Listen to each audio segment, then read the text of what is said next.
আসসালামু আলাইকুম, ঈদ মোবারক। সবাইকে ঈদের শুভেচ্ছা জানিয়ে শুরু করছি business scholar present Eid special 60 minute. আজকে আমাদের এই পর্বটা আসলেও খুব স্পেশাল, কারণ আজকে এই বিশেষ পর্বে বিশেষ একজন অতিথি আমাদের সঙ্গে যুক্ত হয়েছেন। ইতিমধ্যে আপনারা হয়তো বা আমাদের অফিসিয়াল পেজ এবং গ্রুপে জেনেছেন। এবং বরাবরের সাথে আপনাদের সাথে আমি আছি সৈয়দা ফাতিমা মম। এবং আমাদের আজকে বিশেষ যে অতিথি রয়েছে তার যদি আমি পরিচয় দিতে যাই, আসলে আমার মুখে তার পরিচয়টা আসলে বেমানান। তারপরেও বলতে হচ্ছে তিনি আমাদের তরুণদের জন্য একজন আইডল স্বরূপ। তিনি আমাদের তরুণদেরকে লিড দিয়ে যাচ্ছে ই কমার্সের তার পদক্ষেপের মাধ্যমে। তিনি হচ্ছেন আমাদের সবার প্রিয় আসিফ ভাইয়া। আমার ব্যক্তিগতভাবে তিনি আমার প্রিয় একজন মানুষ। Asif Ahnaf, director of E CAB, founder of cowork. এই সাথে ভাইয়া আরো পরিচয় আছে, বাকি পরিচয়টা আমরা ভাইয়ার কাছ থেকে শুনবো। ঈদ মোবারক।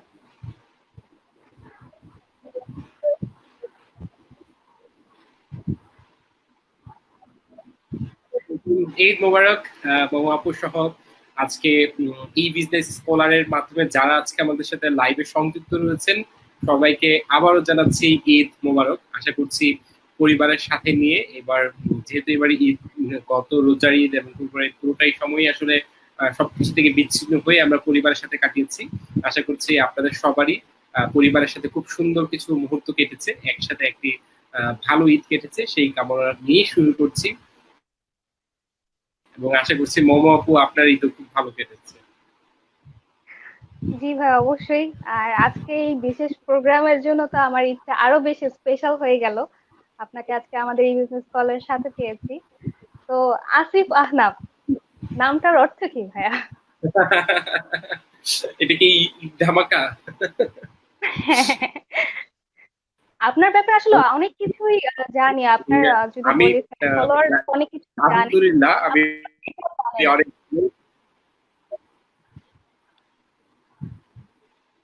আচ্ছা যাই হোক, খুব সুন্দর একটি আনকমন প্রশ্ন। এই প্রশ্ন আসলে এখন পর্যন্ত কোনো জায়গায় কত প্রশ্ন আমার নামের মিনিং নিয়ে। আমি যদি ব্যক্তিগতভাবে বলি, আমি আমার নামটাকে খুব বেশি পছন্দ করি। কারণ খুব বেশি আনকমন একটা নাম। আসিফ ওয়ার্ডটা অনেক কমন, বা সবকিছু মিলে আসিফ আহনাফ এই জিনিসটাকে আসলে আমাকেই রিপ্রেজেন্ট করে। আমি যখন ছোটবেলা থেকে যখন ক্লাস 8-9-এ পড়তাম তখন থেকে আমি আসলে গুগলে সার্চ করতাম আমার নাম দিয়ে যে অন্য কেউ আছে কিনা। আমার নামের নামটাকে আমি রেখেছি আমার আসিফাহনাফ.com ও আমার, আসিফাহনাফ.info আমার। সো আসিফ আহনাফ, কারণ আমার কাছে মনে হচ্ছে Asif Ahnaf is a brand. So সেই জিনিসটা আমার ছোটবেলার স্বপ্ন ছিল। যাই হোক, এই নামের অর্থ জিজ্ঞেস করার জন্য, আসলে আসিফ শব্দের অর্থ হচ্ছে ধর্মভীরু, এবং আহনাফ শব্দটি হচ্ছে বেসিকলি হানিফ শব্দের বহু বচন, মানে আরবি ওয়ার্ড যে হানিফ, যার মানে হচ্ছে একাগ্রতা, ইন্টিগ্রিটি। সো একনিষ্ঠ। সো আহনাফ শব্দের অর্থ হচ্ছে যে অনেক রকম একনিষ্ঠতার গুণ সম্পন্ন, তাকে বলা হয় আহনাফ। তাদেরকে বলা হয়, আরো যদি একটু ধর্মীয় বিশ্লেষণ দেই, যেমন যারা হচ্ছে হানাফি মাযহাবের ফলোয়ার তাদেরকে বলা হয় আহনাফ, মানে আহনাফ মানে হানাফ এরকম আর কি, যারা হচ্ছে অর্থাৎ হানিফ থেকে আছে আহনাফ শব্দটি এসেছে। সেইটা এই মিলে হচ্ছে আসিফ আহনাফ। বাট মানে finally Asif Ahnaf is a brand. সেটা বলার অপেক্ষা রাখে না, নিঃসন্দেহে। এবং আপনার নামের সাথে কাজেরও মিল আছে। আপনি আপনার কাজের প্রতি সত্যি খুব একনিষ্ঠ, যার জন্য আপনি আজকে এই পর্যায়ে আসতে পেরেছেন ভাইয়া। তো শুরুতে আসলে যার জন্য আছে আমি মমো আপুর লাইভে আসতে পেরেছি।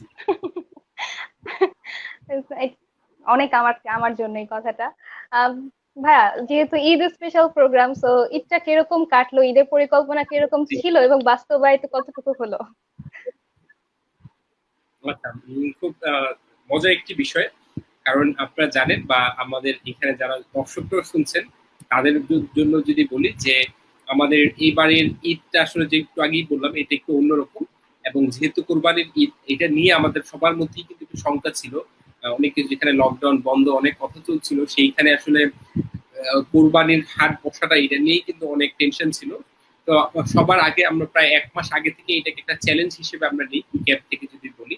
আমাদের কাছে এবার উদ্দেশ্য ছিল যে মানুষকে একটি বার্তা দেওয়া যে অনলাইনে শুধুমাত্র যে ড্রেস, জামা কাপড় বা ইলেকট্রনিক্স কেনা যায় তা না, লাইভ স্টকও আসলে অনলাইনের মাধ্যমে সেল হওয়া যায়। এবং তার জন্য আমরা চ্যালেঞ্জ হিসেবে এবারের কোরবানির হাটটাকে ডিজিটাল কিভাবে করা যায় তা নিয়ে একটি চ্যালেঞ্জ গ্রহণ করি। এবং সেই চ্যালেঞ্জে আমরা ঢাকা উত্তর city corporation, ICD division, A2Y, বাণিজ্য মন্ত্রণালয়, সবাই মিলে আমরা এক হই যে এবারে হাটটাকে আমরা কিভাবে ডিজিটাল করতে পারি। আমরা জানি যে এটা আসলে এবার পুরোপুরি করা সম্ভব না, কিন্তু একটি পরীক্ষামূলক, যেহেতু অনেকেই আসলে এই সময় বাসার বাইরে যেতে চান না, তাদের জন্য আমরা আসলে এই হাটটাকে অনলাইনে বা ডিজিটালে নিয়ে আসতে পারি কিনা।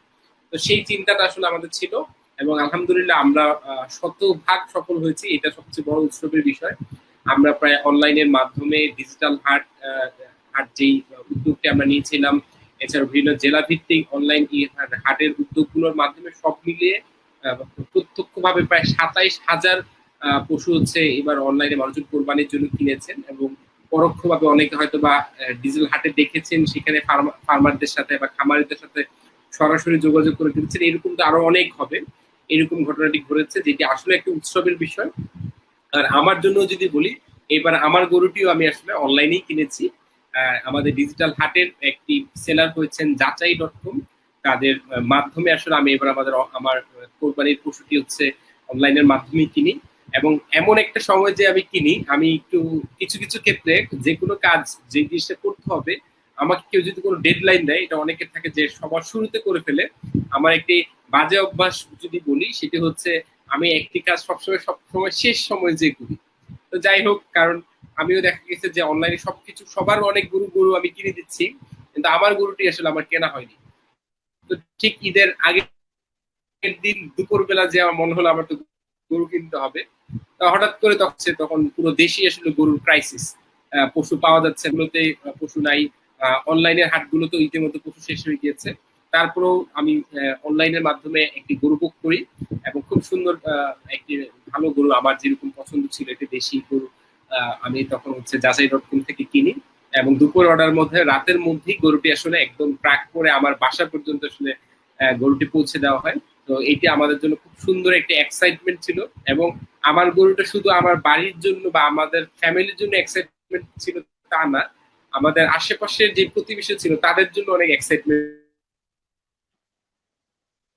ছিল, কারণ তারা সবাই অপেক্ষা করছিল। এবং কিনতে যাবো, আশেপাশের বাসা সবাই বের হয়ে চলে আসে, বললাম না অনলাইনে গরু 4টা পাই থাকে, বেশি থাকে না। তো সেইটা নিয়ে আসলে আমাদের অনেক উৎসব একটা পরিবেশের মধ্যে আসলে আমাদের শুরু হয়। তারপরে এটা দিয়ে রাতে হয়, কিন্তু আমার একটা আফসোস কষ্টের জায়গা হচ্ছে এনিহাও আমাদের যে গরুটা ছিল সেটা হয়তো বা যেহেতু রাতে পেয়েছি, এটা হয়তো বা কাঁচা ঘাস খাইতো, কিন্তু আমি আসলে খড় ভুসি এগুলো ব্যবস্থা করেছিলাম।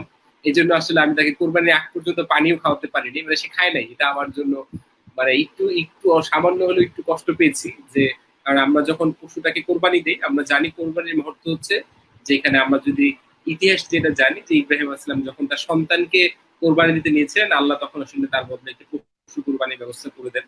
তো সেই জায়গায় সেই মায়াটার জন্যই কিন্তু আসলে আমরা চাই পশুটাকে লালন পালন করতে, সেই সুযোগটা আসলে এবার খুব বেশি একটা হয়নি। তার জন্য কিছুটা সামান্য কষ্ট রয়েছে, কিন্তু আলহামদুলিল্লাহ খুব সুন্দরভাবে সবকিছু চলে আসলে খুব সুন্দরভাবে দিনটা শুরু হয়। এভাবেই আসলে আমরা দিনটি শুরু করি। তারপরে হচ্ছে যে জিনিসটা হয়, খুব ভোরবেলায় 7টার সময় নামাজ পড়ে এসে দ্রুত হচ্ছে এবার আমার চেষ্টা ছিল যে আমরা এলাকার সবার আগে হচ্ছে কোরবানি শেষ করব এবং সবার আগে মাংস খাবো, যে সকালে নাস্তায় আমরা আসলে মাংস খাবো, এরকম একটা চিন্তা। এটা আমি মোমাপু জানেন, আমি শেয়ার করেছি এটা, যে একদম 12টার মধ্যে হচ্ছে আমাদের খিচুড়ি আর গরুর মাংস সব রান্না টান্না রেডি, একদম খেয়ে সবাইকে দাওয়াত দিয়ে দিয়েছি যে সামাজিক দূরত্ব রেখে কেউ বাসায় আসতে চাইলে আসতে পারেন, কোনো সমস্যা নেই। খুব ভালো একটি দিন কেটেছে। এবং সবচেয়ে ভালো লেগেছে যে বা খারাপও যদি লাগার কথা বলি, এর মাঝে খারাপ লাগা ছিল যে হয়তো বা প্রতি ঈদে অনেক বন্ধু বান্ধবদের সাথে যাই, আড্ডা দিতে যাই, অনেক জায়গায় ঘুরতে যাই, অনেকের বাসায় যাই, সেই জিনিসটা আসলে এবার আর হয়ে ওঠেনি। তবুও ভালো লেগেছে সবার সাথে ফেসবুকে, তারপর জুমে, তারপর স্টিমিয়ারে বিভিন্ন ভাবে কথা হচ্ছে অনেকের সাথে। আর আজকে তো অনেক বেশি ভালো লাগছে যে আজকে আপনার সাথে নিয়ে আমরা সহ আরো অনেক মানুষ আশা করছি আমাদেরকে দেখছেন, তাদেরকে নিয়ে ঈদ আড্ডা দিচ্ছি। তো ভালোই একটা এক্সাইটমেন্ট ছিল ঈদের আগে, যেহেতু একদম নতুন একটা, আর যেটা বলছিলেন যে বদ অভ্যাস, যে সবার শেষে নিজের কাজটা করা, আসলে এটাকে একটু যদি পজিটিভলি দেখি, যে সবার জন্য সবকিছু করে তারপর এটা হচ্ছে আসলে নিজের। পজিটিভ দেখার, এটা আসলে আমি কোনোভাবে পজিটিভলি দেখি না, কারণ আমি চাই সবসময় একটি নিয়ম আমি মধ্যে দিয়ে লকডাউন আগে ফলো করতাম, সেটি হচ্ছে 5 সেকেন্ড রুলস। একটি রুলস আছে 5 সেকেন্ড রুলস, অর্থাৎ কোনো ডিসিশন আপনি যখন নিবেন কোনো কিছু যখন করা উচিত তখন সর্বোচ্চ 5 সেকেন্ডে চিন্তা করা উচিত যে আমি কাজটা করবো, করে ফেলবো। এটার একটা ইমপ্লিমেন্ট বলি, আমার সকালে ঘুম থেকে উঠতে অনেক সময় লাগে, কারণ আমার ঘুম ভাঙলো হচ্ছে সকাল 8টায় বা সকাল 9টায়। আমি বিছানা থেকে উঠতে উঠতে মিনিমাম 11টা বা 12টা বেজে যায়, আমি শুয়েই থাকি, মানে আমি উঠতেছি না। মানে এই জিনিসটা একটু অলসতা কাজ করে সকালবেলা, কারণ এটা হচ্ছে আমার ইঞ্জিন। আমার ইঞ্জিন হচ্ছে স্টার্ট নিতে একটু টাইম লাগে আর কি, যে আস্তে আস্তে যে আমরা যদি আগের এইগুলো যদি মনে হয় সেচ দেওয়ার জন্য যেই জেনারেটর ইউজ করা হতো, যে আগে হ্যান্ডেল ধরে হচ্ছে অনেকবার ঘুরতে হতো, ঘুরতে ঘুরতে ঠাট করে তারপর স্টার্ট হতো। তা আমার হচ্ছে ইঞ্জিনটা একটু অনেকটা এরকম। আমি আসলে সকালবেলাটা খুব স্লো যায়, আমাকে সকালে অনেক খুব বেশি কোনো সকালের প্রোগ্রাম থাকলে আমি তেমন একটা জয়েন করি না। মানে আমার দিন শুরু হতে হতে হতে ধরেন এরকম 12টা 1টা বাজে, কিন্তু একবার যখন শুরু হয়ে যায় ইঞ্জিন তখন এটা আবার বন্ধ হয় না, তখন দেখা যায় 12টা 1টা 2টা 3টা 4টা, মানে যতক্ষণ পর্যন্ত আছে ইঞ্জিন অন। তো এই জিনিসটি, তো এই যে অভ্যাসটিকে সকালের টাইমটাকে ইউটিলাইজ করার জন্য আমি আসলে গত বছরে এই টাইম একটি সুন্দর চিন্তা করেছিলাম, সেটা হচ্ছে 5 সেকেন্ড রুলস, যে যখন কোনো কিছু করতে হবে 5 সেকেন্ডের মধ্যে ডিসিশন নিতে হবে, এটা করবো। তখন আমি অনেকদিন ফলো করে দেখেছিলাম যে এটা খুব অ্যাপ্লাই হয়। আমার যখন 8টায় ঘুম ভাঙছে, আমি ঠিক ঘুম ভাঙার সাথে সাথেই উঠে ফেলতাম, মানে একটু অলসতা দেখাতাম না। তখন দেখা যায় আমি অনেক বেশি ইফিসিয়েন্টলি কোনো কাজ করতে পারতাম, অনেক সময় পেতাম, সেই সুযোগটা তৈরি হয়েছিল। তো এইটা আসলে আবার এই লকডাউনে ব্রেক হয়ে গেছে, যেহেতু আসলে লকডাউনে অনেকটাই আবার বাসায় থাকা হচ্ছে, সবকিছু মিলে একটু একটু মানে হালকা একটু আরাম আয়েস ভঙ্গি চলে এসছে।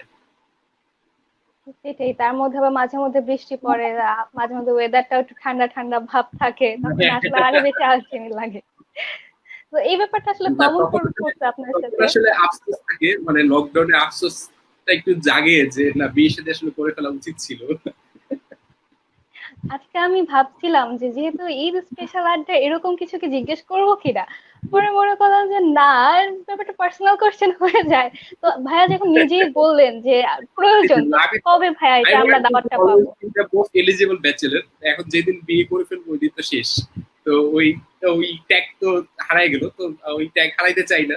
যতদিন এই মোস্ট এলিজিবল ব্যাচেলর টিকে থাকা যায় ততদিন পর্যন্ত চেষ্টা অব্যাহত থাকবে। এই ব্যাপারটা আপনার সাথে common. Single life is the best life, I think. তো ভালো, এই টাইমটা আসলে এনজয় করা উচিত। তো ভাই, ঈদের প্রি প্ল্যান শুনলাম, ঈদের দিনের কথাও শুনলাম, ঈদের পরে আপনার কোনো প্ল্যান ছিল না ঘোরাফেরার বা এরকম কোনো কিছু নাকি? ঈদের পরের প্ল্যান হচ্ছে, মানে এটা আসলে জানাইলে মাইন্ডে খাইতে পারতাম মানুষজনের কাছে, যে লকডাউনে ঘুরতে যাওয়া এটা উচিত না। তারপরে একটা ইনিশিয়েটিভ নিয়ে নিয়েছিলাম। আহ, আমার খুব কয়েকদিন ধরে চিন্তা করছিল যে খুব ইলিশ খাওয়ার ইচ্ছা হচ্ছিল। তো তখন চিন্তা করলাম যে আচ্ছা, ইলিশ খাইতে হলে তো ইলিশ তো বাসার বাজার তো কেনা যায়, অনলাইনেও কেনা যায়। তা আমি একটু চাঁদপুর যে কিনবো নাকি। তা চাঁদপুর তো আসলে সব জায়গার ইলিশই আসে, পুরো এটা যেহেতু একটা পাইকারি, আরো মনে হলো না একদম নদীর ইলিশটাই দরকার। তো তার জন্য চিন্তা হলো যে বরিশাল যাব, সেখানে যাব, এবং সেখান থেকে প্ল্যান হলো যে কুয়াকাটা যাব। তো গতকালকেই আসলে প্ল্যান ছিল কুয়াকাটা যাওয়ার, প্রথমে যে কুয়াকাটা হয়ে বরিশাল হয়ে ইলিশ নিয়ে ঢাকা আসবো। তো সেটা নিয়ে আসলে প্ল্যান করলাম 3-4 জন মিলে, নিয়ে লঞ্চের টিকিট কাটলাম, কেবিন নিলাম 5টার সময়ের জন্য। তো এই জন্য গেলাম সদরঘাটে, যেই প্রথমে ধাক্কা খেলাম যে আসলে এত পরিমাণ ভিড়, এটা আমার চিন্তাই ছিল না। ঈদের পরে আমি ভেবেছিলাম যে এখন তো সবাই ঢাকার, ঈদের আগে মানুষ বাইরে গিয়েছে, এখন ঢাকায় ফিরবে, এখন আসলে তাহলে আসলে এত ভিড় হওয়ার কথা না। কিন্তু যে আসলে বোকা হয়ে গেলাম, মানে পুরো মানুষ গিজ গিজ করছে, এত মানুষ, অনেকেই কুরবানির জবাইকৃত পশুর মাংস টাংস অনেক কিছু নিয়ে যাচ্ছে। এই চিন্তাটা তখনই মনে হলো যে না, যাওয়া যাবে না, একটু মানে অর্ধেক ইচ্ছা কমে গেল। তো এরপরেও ঘাটে যে পৌঁছাতে পৌঁছাতে, মানে ঘাটের ওই মানে যেটাকে প্লাটুন বলা হয়, আমাদের সদরঘাটে যারা গেছেন, 1 থেকে 12 পর্যন্ত প্লাটুন আছে, মানে লঞ্চের কোন জায়গাটায় লঞ্চটা আছে। তো 6 নম্বরে আমার তরঙ্গ 7 লঞ্চ থাকার কথা। যে দেখলাম যে লঞ্চ ছাড়ার কথা 5টা, কিন্তু এত ভিড় তার আগেই ভরে গেছে, এবং এই জন্য তারা 4টা 20 লঞ্চ ছেড়ে দিয়েছে। আমি 4টা 30 গিয়েছিলাম, আধা ঘন্টা আগে, আসলে লঞ্চ পাই নাই। তারপর মনে হলো যে না, এখানে আরো অনেক লঞ্চ ছিল, যাওয়া যেত, কিন্তু তখন আসলে চিন্তা করলাম যে আচ্ছা না যাই, আবার গেলে লাইভের সুযোগ, সেটিও আসলে টেনশন। আর প্ল্যান করে বাসায়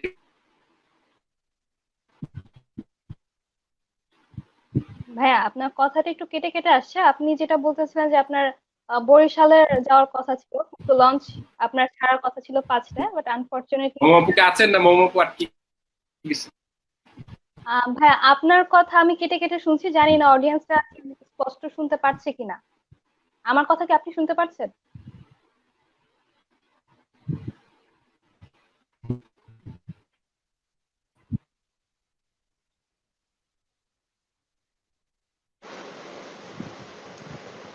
আচ্ছা, হয়তো বা কোনো টেকনিক্যাল প্রবলেম হচ্ছে।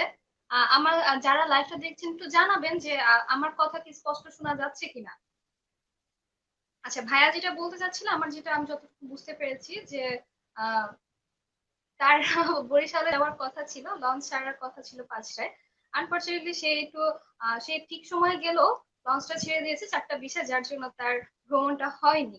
তো আমরা একটু চেষ্টা করছি ভাইয়াকে কানেক্ট করার জন্য। মেবি কোনো টেকনিক্যাল প্রবলেম হয়েছে, নেট প্রবলেম হতে পারে। আপনি বলবো যে আপনারা যারা এই মুহূর্তে লাইভটা দেখছেন একটু ধৈর্য ধরে আমাদের সাথে থাকুন, আমরা খুব দ্রুতই ভাইয়াকে কানেক্ট করার চেষ্টা করছি।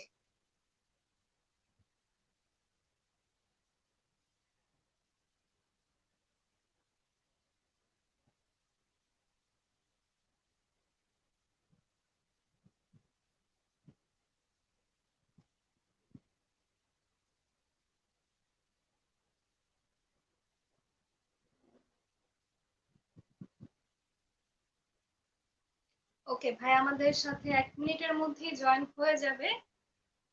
তো আপনারা যারা দেখছেন একটু আমাদের একটু সহযোগিতা করবেন যে লাইভটা স্পষ্ট দেখা যাচ্ছে কিনা, একটু কমেন্টের মাধ্যমে জানাবেন স্পষ্ট শোনা যাচ্ছে কিনা।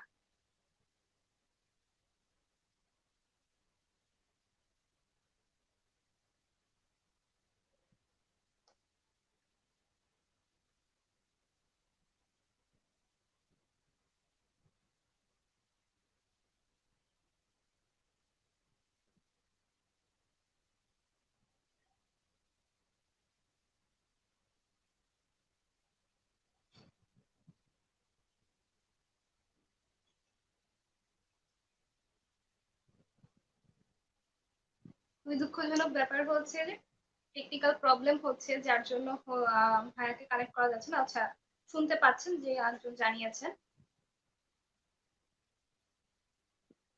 কোনো ব্যাপার না, একটু এখন যেহেতু ঈদের একটা সময়, তো একটু প্রবলেম হবেই।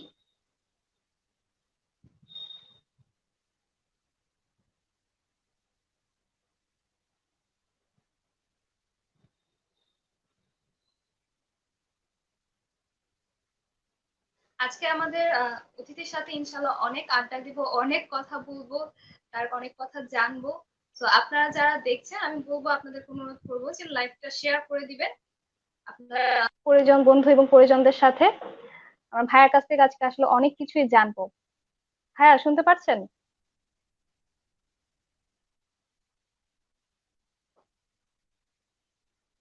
হ্যালো?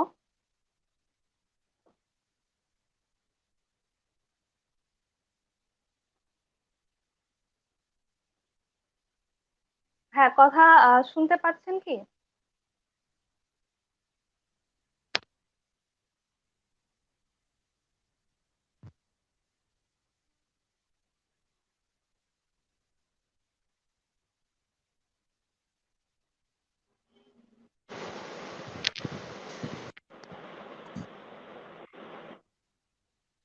হ্যাঁ, শোনা যাচ্ছে?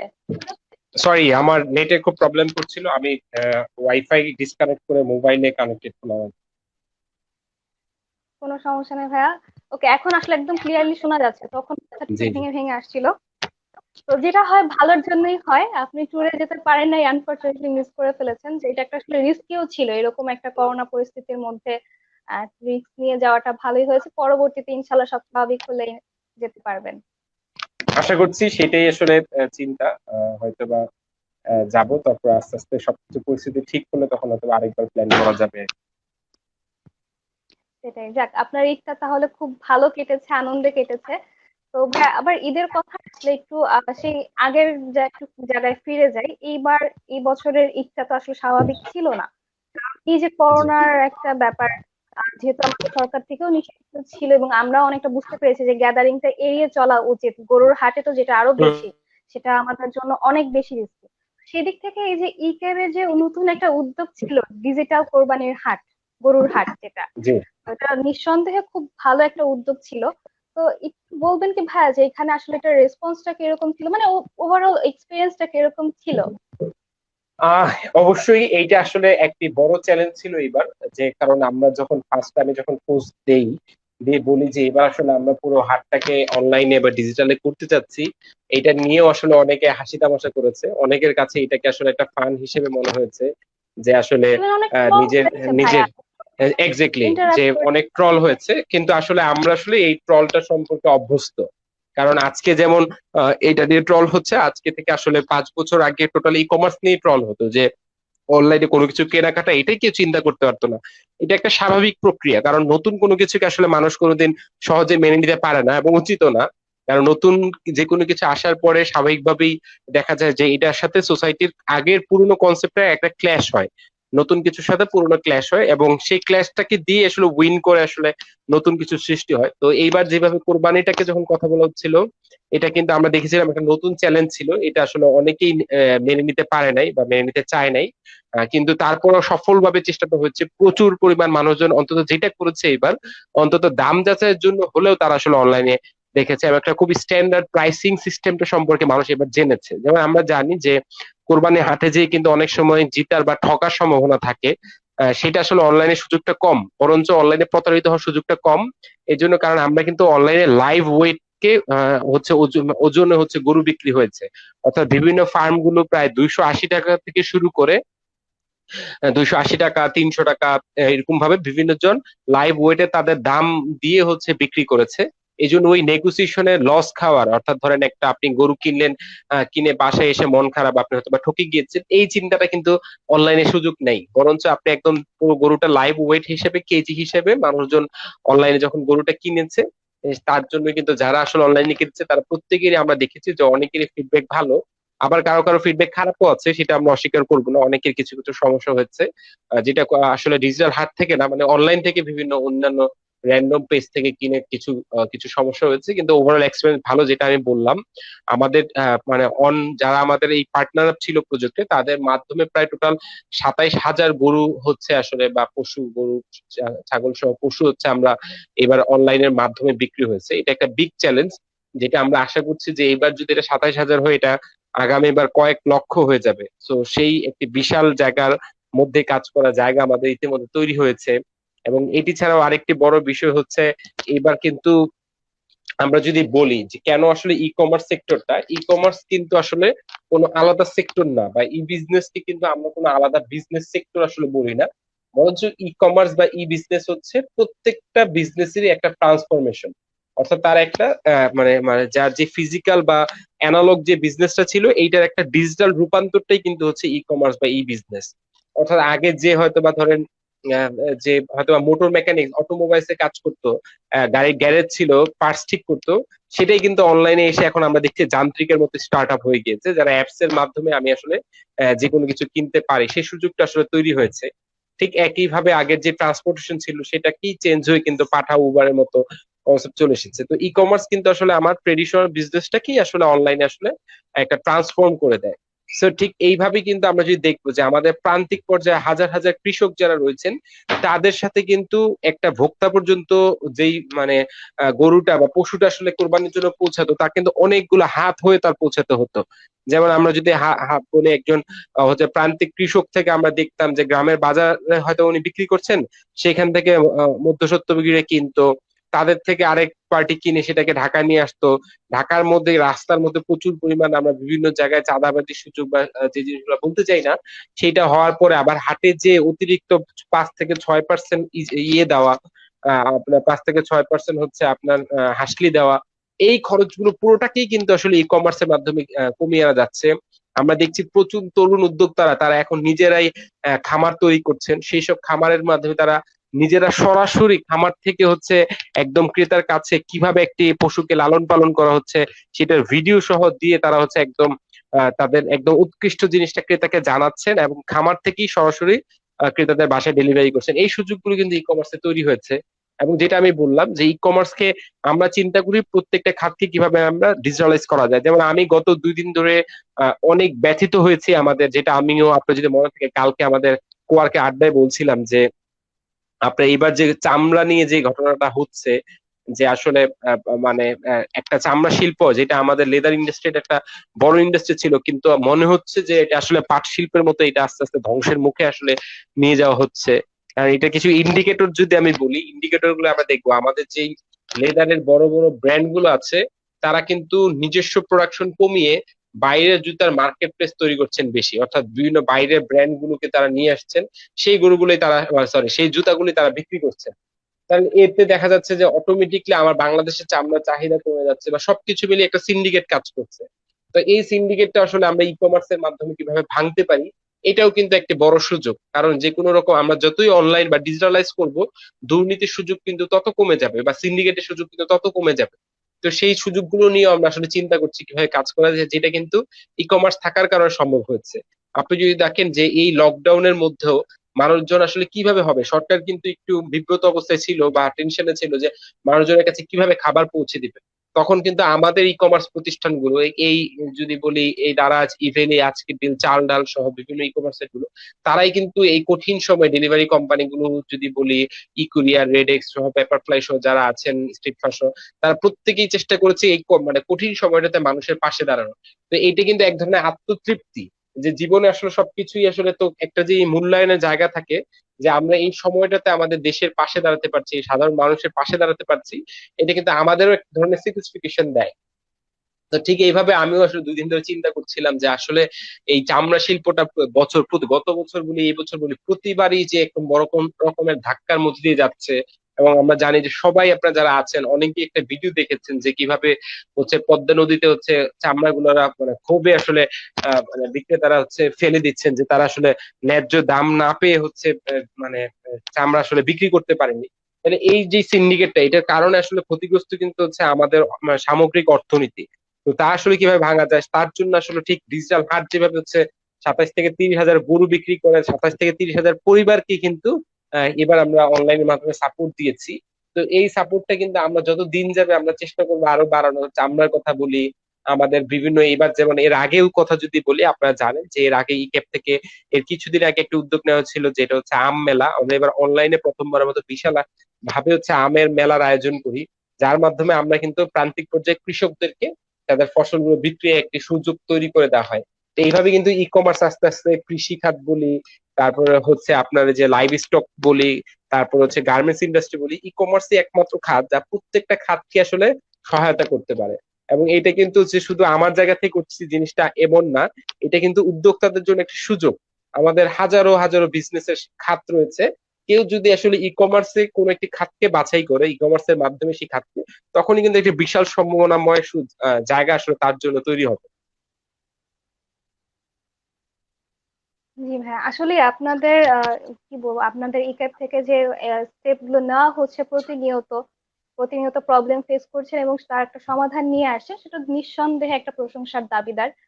তো আমি আসলে ভাই আপনার কথার সাথে যেটা বলতে চাই, আমিও কিছুদিন ধরে একটা ব্যাপার ভাবছিলাম, যেটা আজকে আমি একটু জি আপনার সাথে শেয়ার করি।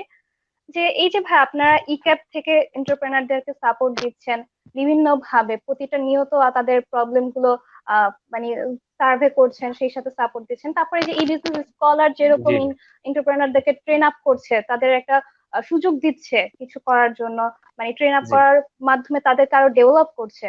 তো এই আপনারা আপনাদের দিক থেকে অনেক কিছু হচ্ছে, এই যে ই কমার্সে আপনাদের অবদানটা আসলে বলে শেষ করা যাবে না। কিন্তু হ্যাঁ, আমি যেটা বলতে চাচ্ছি যে সরকারিক ভাবে একাডেমিক ভাবে কি কোনো কিছু করা যায়, আমি একটু আরেকটু আহ ব্যাপারটা একটু এক্সপ্লেইন করি। যেমন হচ্ছে আমাদের ব্যবসা শিক্ষা একটা সাবজেক্ট রয়েছে, যেটা আমাদের ক্লাস 9 থেকে শুরু হয়ে যায়।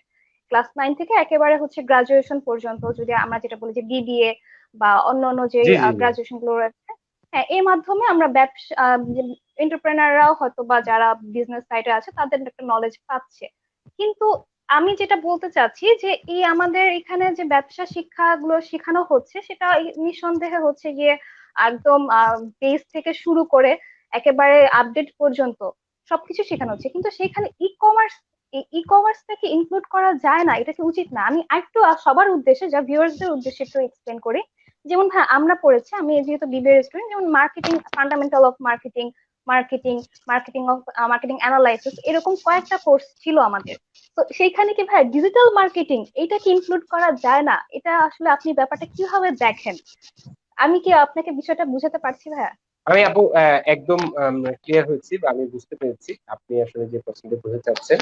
আসলে কি যে যদি আমরা ডিজিটাল ট্রান্সফরমেশন বা ই কমার্স এর কথা বলি, এটি তো আসলে সবার জন্যই একটি নতুন মার্কেটিং এর যে বা যা কিছু আমরা পড়ে আসছি, এটা আসলে অনেক বছর ধরে চলে আসা একটি এ, তো তার মধ্যেই আসলে কিন্তু এটা একটা নতুনত্ব। তো নতুন যে কোনো কিছুকে, নিউ নর্মালকে কিন্তু মানুষজনকে অ্যাডপ্ট করার জন্য কিছুটা সময় প্রয়োজন হয়। আমরা দেখছি যে এখন বিবিএ কোর্স গুলাতে না হলেও এমবিএ তে আমরা দেখি মার্কেটিং এ ই মার্কেটিং কোর্স ইন্ট্রোডিউস করা হয়েছে। বিভিন্ন পাবলিক ইউনিভার্সিটি গুলাতে কিন্তু আলাদা এখন এই জিনিসটাকে আলাদা করা হচ্ছে। আমরা যেমন ইকেপ থেকেই কিন্তু আমরা কিছু কোর্স কারিকুলাম তৈরি করছি, কারণ বিজনেস বা উদ্যোক্তা হওয়ার জন্য বা জব করার জন্য আমাদের কিন্তু ফার্স্ট ইনিশিয়াল জায়গাটাই কিন্তু হচ্ছে প্রশিক্ষণ বা ট্রেনিং। এই জিনিসটা কিন্তু অনেক বেশি গুরুত্বপূর্ণ একটি জায়গা ই কমার্স খাতের জন্য, যেহেতু একটি নতুন খাত। এখানে অনেক কিছু অ্যাডভান্স নলেজের প্রয়োজন হয়, কিভাবে একটি ওয়েবসাইটকে অপারেট করতে হবে, কাস্টমার মানে satisfaction, customer service, digital promotion marketing, এরকম প্রচুর জিনিস কিন্তু রয়েছে। এই জিনিসগুলোর জন্য কিন্তু আমরা আস্তে আস্তে প্রস্তুত হচ্ছি। আমি কখনো বলবো না যে একটা সেক্টর যখন আসে হুট করে সব হয়ে যায়। কাজ করতে করতে যে আমরা শিখি, এই শিখা জায়গাটা থেকেই কিন্তু আসলে একাডেমিক বিষয়টা আসবে। ঠিক না? আপনারা যেমন যেটা বললেন, আপনি বিবিএ তে যে মার্কেটিং বিষয়গুলো বলেন, এটা তো আসলে ব্যবসা শুরুর আগে আসেনি, তাই না? এটা কেউ ব্যবসা করেছে, সেই ব্যবসার ওই তার প্র্যাকটিক্যাল এক্সপিরিয়েন্সটাই সেখান থেকে থিওরিটিক্যালি এসেছে। আর ঠিক একইভাবে ই কমার্সটাও যেহেতু আসলে আমাদের বাংলাদেশের প্রেক্ষিতে অনেক বেশি পুরনো না, এটা মাত্র কিছুদিন বা 10 বছর বা 20 বছর একটা খাত। সব মিলে যদি বলি 10 বছর ধরে হয়তো ই কমার্সকে আমরা একটা ফ্লারিশ দেখছি। তো এটা হয়তো কিছুটা সময় লাগবে, কিন্তু আস্তে আস্তে একাডেমিক জায়গাও কিন্তু ই কমার্স একটি শক্তিশালী জায়গা নেবে। কারণ যেটা বললাম যে বিজনেস স্টাডিজটাই একসময় হয়ে যাবে আসলে ই বিজনেস স্টাডিজ। অর্থাৎ এটাকে আমার হয়তো আলাদাভাবে আর ই লাগানো লাগবে না। একটা সময় যে বিজনেস ওয়ার্ডটা মানিয়ে হয়ে যাবে আসলে online business, e commerce business, এই চিন্তাটাই কিন্তু অটোমেটিকলি আসলে সবার মধ্যে চলে আসবে। এবং আস্তে আস্তে কোর্স কারিকুলাম, যেটা আমি দেখলাম, এই যে আপনি দেখেন যে যে প্ল্যাটফর্ম থেকে আমরা আজকে লাইভে আছি, ই বিজনেস স্কলার, এটাও কিন্তু একটা চমৎকার ই বিজনেস এর লার্নিং এর জন্য একটা বিশাল প্ল্যাটফর্ম। যখন মানুষজন জানতে পারবে সেটা নিয়ে কাজ করছে, এরকম অনেকেই কিন্তু ইতিমধ্যে প্রাইভেট ইনিশিয়েটিভ নিয়ে কাজ করছে। আপনারা যারা জানেন, আমাদের যারা দর্শক আছেন তাদের জন্য যদি বলতে হয়, ইকেবের একটি ট্রেনিং প্রকল্প রয়েছে, ই বাণিজ্য গড়বো নিজের ব্যবসা, ই বাণিজ্য করবো নিজের ব্যবসা গড়বো না আমি, যেটিতে সম্ভবত মম আপু আপনিও একজন ট্রেনি ছিলেন, আপনিও এই কোর্সটি গ্রহণ করেছেন। তো এর মাধ্যমে কিন্তু আমরা বিনামূল্যে মানুষজনকে ই কমার্স এর একদম অন ডেপ ট্রেনিং দিচ্ছি, এবং এই ট্রেনিংটা শুধু থিওরিটিক্যাল কোনো ট্রেনিং না। আমরা বিভিন্ন ডেজে যারা অলরেডি ই কমার্স বিজনেস করছে তাদেরকে নিয়ে আসছি, তারা তাদের প্র্যাকটিক্যাল বিজনেস এক্সপিরিয়েন্স শেয়ার করছে, যাতে একটা শেয়ারিং এর মাধ্যমে একটি বিজনেসের আসলে স্কোপ তৈরি করা যায়। সেই সুযোগটি কিন্তু আমরা আসলে ইক্যাপ থেকে তৈরি করছি। এছাড়া আইসিএল ডিভিশনের এলআইসিটির মাধ্যমে ই কমার্সের জন্য কাজ করা হচ্ছে। এছাড়া বিভিন্ন যেটা বললাম, আমাদের ইক্যাপের গ্রুপ রয়েছে, এক থেকে রাজীব ভাই চেষ্টা করছেন উই গ্রুপ থেকে ই কমার্স এর প্রচার প্রচারণা চালানোর জন্য। আমার যে গ্রুপটি রয়েছে কোয়ার্ক, তার মাধ্যমে আমরা একটা ইনিশিয়েটিভ ই কমার্স সহ এন্টারপ্রেনার স্কিলের জন্য কো লার্ন নামে আমরা একটা কনসেপ্ট নিয়ে কাজ করছি। এভাবে কিন্তু আস্তে আস্তে সবার মধ্যে ই কমার্সের লার্নিং এর আগ্রহটা প্রচুর পরিমাণ বাড়ছে, এক্সপেরিমেন্ট বাড়ছে, নতুন নতুন কনসেপ্ট আমরা প্রতিদিন দেখছি। আসলে যদি অনেক আগেই থিওরিটিক্যালি চলে আসতো, এত ডাইভার্সিফাইড কনসেপ্ট হয়তো আসতো না। যেমন আমরা যদি দেখি, করোনার কারণে কিন্তু হাইপার লোকাল ই কমার্সটা অনেক জনপ্রিয় হয়েছে। অর্থাৎ কি একটি মানে উদ্যোক্তা যারা আছেন, অনেকে আগে বিজনেস শুরু করাটা অনেক প্রেসারে পড়ে যেতেন। দেখা যেত যে তার লজিস্টিক প্রবলেমের জন্য, যেটা আসলে সবাই বলেন, মম আপু ওই জিনিসটা স্বীকার করবেন যে লজিস্টিক প্রবলেম। তো দেখা গেল যে এখন নতুন কিছু ই কমার্স তৈরি হচ্ছে যারা ন্যাশন ওয়াইড লজিস্টিক নিয়ে চিন্তা করছে না, তাদের আগ্রহ নাই ন্যাশন ওয়াইড মানে ইনিশিয়ালি সার্ভিস দেওয়ার জন্য। তারা খুব ছোট্ট একটি জোন সিলেক্ট করছেন, হয়তো কেউ মিরপুর, কেউ যাত্রাবাড়ি, কেউ খিলগাঁও, এরকম ছোট একটি জোন সিলেক্ট করছেন। সেখানে নিজস্ব ডেলিভারি ম্যান রেখে ওই জোনের অল্প টেরিটরি নিয়ে সেখানে তারা হোম ডেলিভারির মাধ্যমে সেবা দিচ্ছেন। এতে দেখা গেছে যে লজিস্টিকটা অনেক বেশি স্মুথ হয়ে গিয়েছে, একটা নির্দিষ্ট বেজের কাস্টমার তৈরি হচ্ছে। কারণ কেউ তো আর চাইলে সারা বাংলাদেশে সব কাস্টমারকে সার্ভ করতে পারবে না। এবং কিন্তু দেখা যায় খুব কনসেন্ট্রেটেড মার্কেটিং এর সুযোগ তৈরি হয়েছে, যে জিনিসটাকে আমরা বলছি হচ্ছে হাইপার লোকাল ই কমার্স। তো হাইপার লোকাল ই কমার্সটা অনেক বেশি জনপ্রিয় হয়েছে। অনেক ফাস্টেস্ট ডেলিভারি, যেখানে আগে অনেক ক্ষেত্রে 7 দিন 6 দিন পর্যন্ত ডেলিভারিতে লাগতো, এখন দেখা যাচ্ছে 1 ঘন্টায় 2 ঘন্টা ডেলিভারি কমপ্লিট করা যাচ্ছে, অনেক ক্ষেত্রে একদিনের মাঝে। তো এই নতুন নতুন কনসেপ্ট গুলো কিন্তু আমরা পাচ্ছি এখন। এবং সেম এই কনসেপ্টে যখন আগাচ্ছে, এখন দেখা যাচ্ছে লজিস্টিক কোম্পানি গুলো হাইপার লোকাল সার্ভিস দেওয়া শুরু করেছে। অর্থাৎ যে যা জোনস ভিত্তিক আসলে লজিস্টিক শুরু হয়েছে, যেটা আমরা দেখছি। আবার অনেকে বিভিন্ন মডেলে কাজ করছে, যেমন ফুডপান্ডা কিন্তু ফুললি হাইপার লোকাল কনসেপ্টে কাজ করছে, অর্থাৎ একটা নির্দিষ্ট জোন বা নির্দিষ্ট এরিয়া নিয়ে তারা আসলে কাজ করছে। তো এরকম অনেক নিউ নিউ নতুন নতুন ই কমার্সের ধারণা আমরা পাচ্ছি। সার্ভিস ইন্ডাস্ট্রি আমরা দেখছি আস্তে আস্তে ই কমার্সে চলে আসছে। এরকম সবকিছুই কিন্তু আস্তে আস্তে ট্রান্সফর্ম হচ্ছে। আমার সাথে প্রচুর পুরান ঢাকা, আমি যেহেতু বাসা পুরান ঢাকার কাছে যাত্রাবাড়িতে, প্রচুর পুরান ঢাকার ব্যবসাতে যোগাযোগ হয়। তারা আগে ই কমার্সকে পাত্তাই দিতে চাইতো না, তারা আসলে এই জিনিসটাকে মেনে নিতে পারতো না। কিন্তু আজকে কিন্তু তারাও চিন্তা করছে ই কমার্স। তারা তাদের ছেলেদেরকে যে বলছে, কি তোমরা বাবা, তোমাদেরকে বিদেশে পড়াশোনা করালাম, তোমরা এখন ব্যবসা হাল ধরো, তোমরা এটা কিভাবে দেখো অনলাইনে নিয়ে যাওয়া যায়, ওয়েবসাইট করা যায়। তো এই যে টেকনোলজিক্যাল চেঞ্জটা, এইটা কিন্তু আমরা দেখবো যে করোনার কালীন এটা, পুরো করোনাটা আসলে একটা নেগেটিভ জিনিস হলো, এর মাধ্যমে কিন্তু বিজনেসের একটা নিউ ইনিশিয়েটিভ বা নিউ একটা মানে সার্ভিস লাইন কিন্তু তৈরি হয়েছে।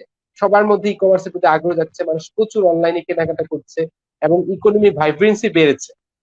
এটা কেন বলছি, আপনারা দেখবেন যে আমাদের আগে ন্যাশনাল ইকোনমি বা জিডিপির অনেক বড় একটা গ্যাপ বলা হতো ট্রাফিক জ্যামকে, যে প্রচুর পরিমাণ ট্রাফিক জ্যামের জন্য আমরা অনেক হচ্ছে আমাদের ভ্যালুয়েবল টাইম হচ্ছে আমরা নষ্ট হয়। কিন্তু এখন মানুষজন কিন্তু আস্তে আস্তে অভ্যস্ত হচ্ছে বাসায় থাকার জন্য, বাসায় থেকে অফিস করা, বাসায় বসে ই কমার্সের মাধ্যমে তাদের সকল কেনাকাটা করা। তো এই জন্য কিন্তু প্রচুর পরিমাণ টাইম সেভ হচ্ছে। এবং এতেও কিন্তু এটা আমার একটা ইকোনমিক্যাল ইম্প্যাক্ট সবার কাজের, যারা কাজ করতে চায়। অনেকেই হচ্ছে যারা হচ্ছে হয়তো অলস হয়ে পড়েছে, কিন্তু যারা আসলে কাজ করতে চায় তারা কিন্তু এখন অনেক বেশি ওয়ার্কিং আওয়ার পাচ্ছে কাজ করার জন্য। এটা কিন্তু একটা অনেক নতুন নতুন সুযোগ তৈরি করছে আমাদের নিউ জেনারেশনের জন্য, নতুন যারা উদ্যোক্তা হতে চায় তাদের জন্য। এখন অনেক সময় তারা পাচ্ছে। আমরা যারা ছেলেরা থাকি, আমরা হয়তো বা বাইরে থাকি, দৌড়াদৌড়িতে থাকি, মিটিং এর পরে মিটিং এ থাকলে নিজের খুব স্পেস কম পাই কোনো একটা আইডিয়া নিয়ে চিন্তা করার জন্য। এখন কিন্তু সেই সুযোগগুলো অনেক বেড়েছে, যে কোনো কিছু নিয়ে চিন্তা করা, নতুন নতুন ইন্টারাকশন। আগে একটা লাইভ ইভেন্টে যাইতে হয়তো অনেক প্ল্যান রাখতে হতো, এখন হয়তো বা আমরা সব লাইভ ইভেন্ট গুলো অনলাইনে দেখতে পাচ্ছি। এতে কিন্তু আমার জানার সুযোগটা কমে গেছে। আগে যারা ঢাকার বাইরে ছিল তারা অনেক অভিযোগ করতো যে ঢাকায় আমরা সবকিছু বেশি পাই, ঢাকার বাইরে তারা কিছু পায় না। কিন্তু এখন কিন্তু সবাই একটা লেভেল প্লেইং গ্রাউন্ডে আসছে, একটা নিউট্রালিটিতে আসছে, যে সবাই সেম ভাবে ট্রিটমেন্ট পাচ্ছে। তো এই সুযোগগুলো কিন্তু আসলে আমাদের ই কমার্সের মাধ্যমে তৈরি হয়েছে। এরকম আসলে হাজার হাজার উদাহরণ আসলে তৈরি হচ্ছে। তা আমরা যেটা বুঝতে পারছি যে future is e commerce, future business is e commerce. আমাদেরকে আগাতে হলে, আমাদের কিছু করতে হলে এই ই কমার্স নিয়ে আগাতে হবে, ই কমার্স নিয়ে চিন্তা করতে হবে। একদম এটাই ভাই, আসলে আপনার যেটা বলতে চাচ্ছিলাম এবং আপনি সেটা ক্লিয়ার করলেন যে ই কমার্সের আসলে এটার সাথে আমরা জি অনেকেই জি। ইউজ টু ছিলাম না করোনাকালীন সময়। আমরা যতই নেগেটিভলি দেখি, এখন যেটা হয়েছে যে আর যেহেতু কোনো অপশন নেই, এখন চাইলেই হচ্ছে যেমন আমি চাইলে এখন বাহিরে গিয়ে গ্রোসারি শপে যাই বা আমার প্রসাধনীর জন্য যাই, যেটার জন্য যাই, যেটা কিনা আগে মতো ওই রকম যেহেতু একটা গ্যাদারিং এর ব্যাপার, মার্কেট মানেই হচ্ছে হুম হুম ফিজিক্যাল হুম। মার্কেট মানে একটা গ্যাদারিং। তো ওইটার রিস্কটা মানে এড়ানোর জন্যই কিন্তু এখন আবার দেখা যাচ্ছে মানুষ ই কমার্সের দিকে ঝুঁকেছে। তো এক্স্যাক্টলি। এই ব্যাপারটা আমি বলবো যে যারা কাস্টমার, যারা ক্লায়েন্ট, তাদের জন্য অবশ্যই তাদের কথা ভাবলে এটা একটা পজিটিভ সাইড। কিন্তু একটু যদি বলি যে ভাই, আমরা যারা ধরেন এন্টারপ্রেনার আছি বা আমরা যারা অনলাইন ব্যবসায় রয়েছে, তাদের জন্য আসলে এই টাইমটাতে অনেক বেশি অনেক সাফার করতে হয়েছে অনেক ব্যাপারে। সেটা খুব কমন যেটা প্রবলেম, সেটা হচ্ছে ডেলিভারি প্রবলেম, সেটা তো অবশ্যই ছিলই। এছাড়া আসলে ছোট বড় অনেক ধরনের প্রবলেম আসলে ফেস করতে হয়েছে। তো সেই দিক থেকে আসলে তাদেরকে আসলে ই ক্যাব কিভাবে সাপোর্টটা আসলে দিচ্ছে বা দিবে সামনে, তাদের ভবিষ্যৎ প্ল্যানটা কি? আর এই সাথে ভাই একটু ছোট্ট করে জানতে চাই, বা আপনিও একজন সফল উদ্যোক্তা, আপনারও দুইটা উদ্যোগ রয়েছে। তো সফল এই আসলে কিছু নেই, করোনা সফলের কোনো সীমা নেই, প্রত্যেকেই চেষ্টা করে যাচ্ছি। এটা হচ্ছে অভিজ্ঞতা শেয়ারিং আসলে। কাউকেই আসলে কোনোদিন সফল বলা যায় না, মানে কারণ সফলতার মানদণ্ড এক একজনের কাছে এক এক রকম। একজন হয়তো বা যে হয়তো বা ধরেন আপনি 50 বছর ধরে হয়তো বা রাস্তার সামনে টুকরি নিয়ে ফল বিক্রি করছে, কিন্তু হয়তো বা সে সবকিছু বিক্রি করে বাসায় যে শান্তিতে ঘুমাতে পারছে, ফ্যামিলিকে টাইম দিতে পারছে, তার জন্য ওইটাই সফলতা। আবার অনেকে হয়তো বা অনেক কিছু করে ফেলেছে, কিন্তু এত কিছু করতে চেয়ে না, নিজের ওন স্পেস, ওন টাইম সবকিছুই নষ্ট হয়ে গেছে, তার জন্য কিন্তু সেটাও সফলতা না। তো আসলে সফলতাটার চেয়েও বড় কথা হচ্ছে যে আমার কাছে সফলতা মানে হচ্ছে, বা সফল উদ্যোক্তা মানে হচ্ছে যে আসলে শুধু নিজে না, নিজের চারপাশটাকেও ভালো রাখা, বাকি সবাইকে নিয়ে চিন্তা করা, একসাথে মিলে কোনো কাজ করা, সেটাকে আগানো। ঠিক একই চেষ্টাটা আসলে ইক্যাবও করে থাকে, আমার কোয়ার্কও করে থাকে। আমরা ইক্যাবও চাই যে তরুণ উদ্যোক্তা এগিয়ে আসুক, এর জন্যই কিন্তু আমাদের চেষ্টা।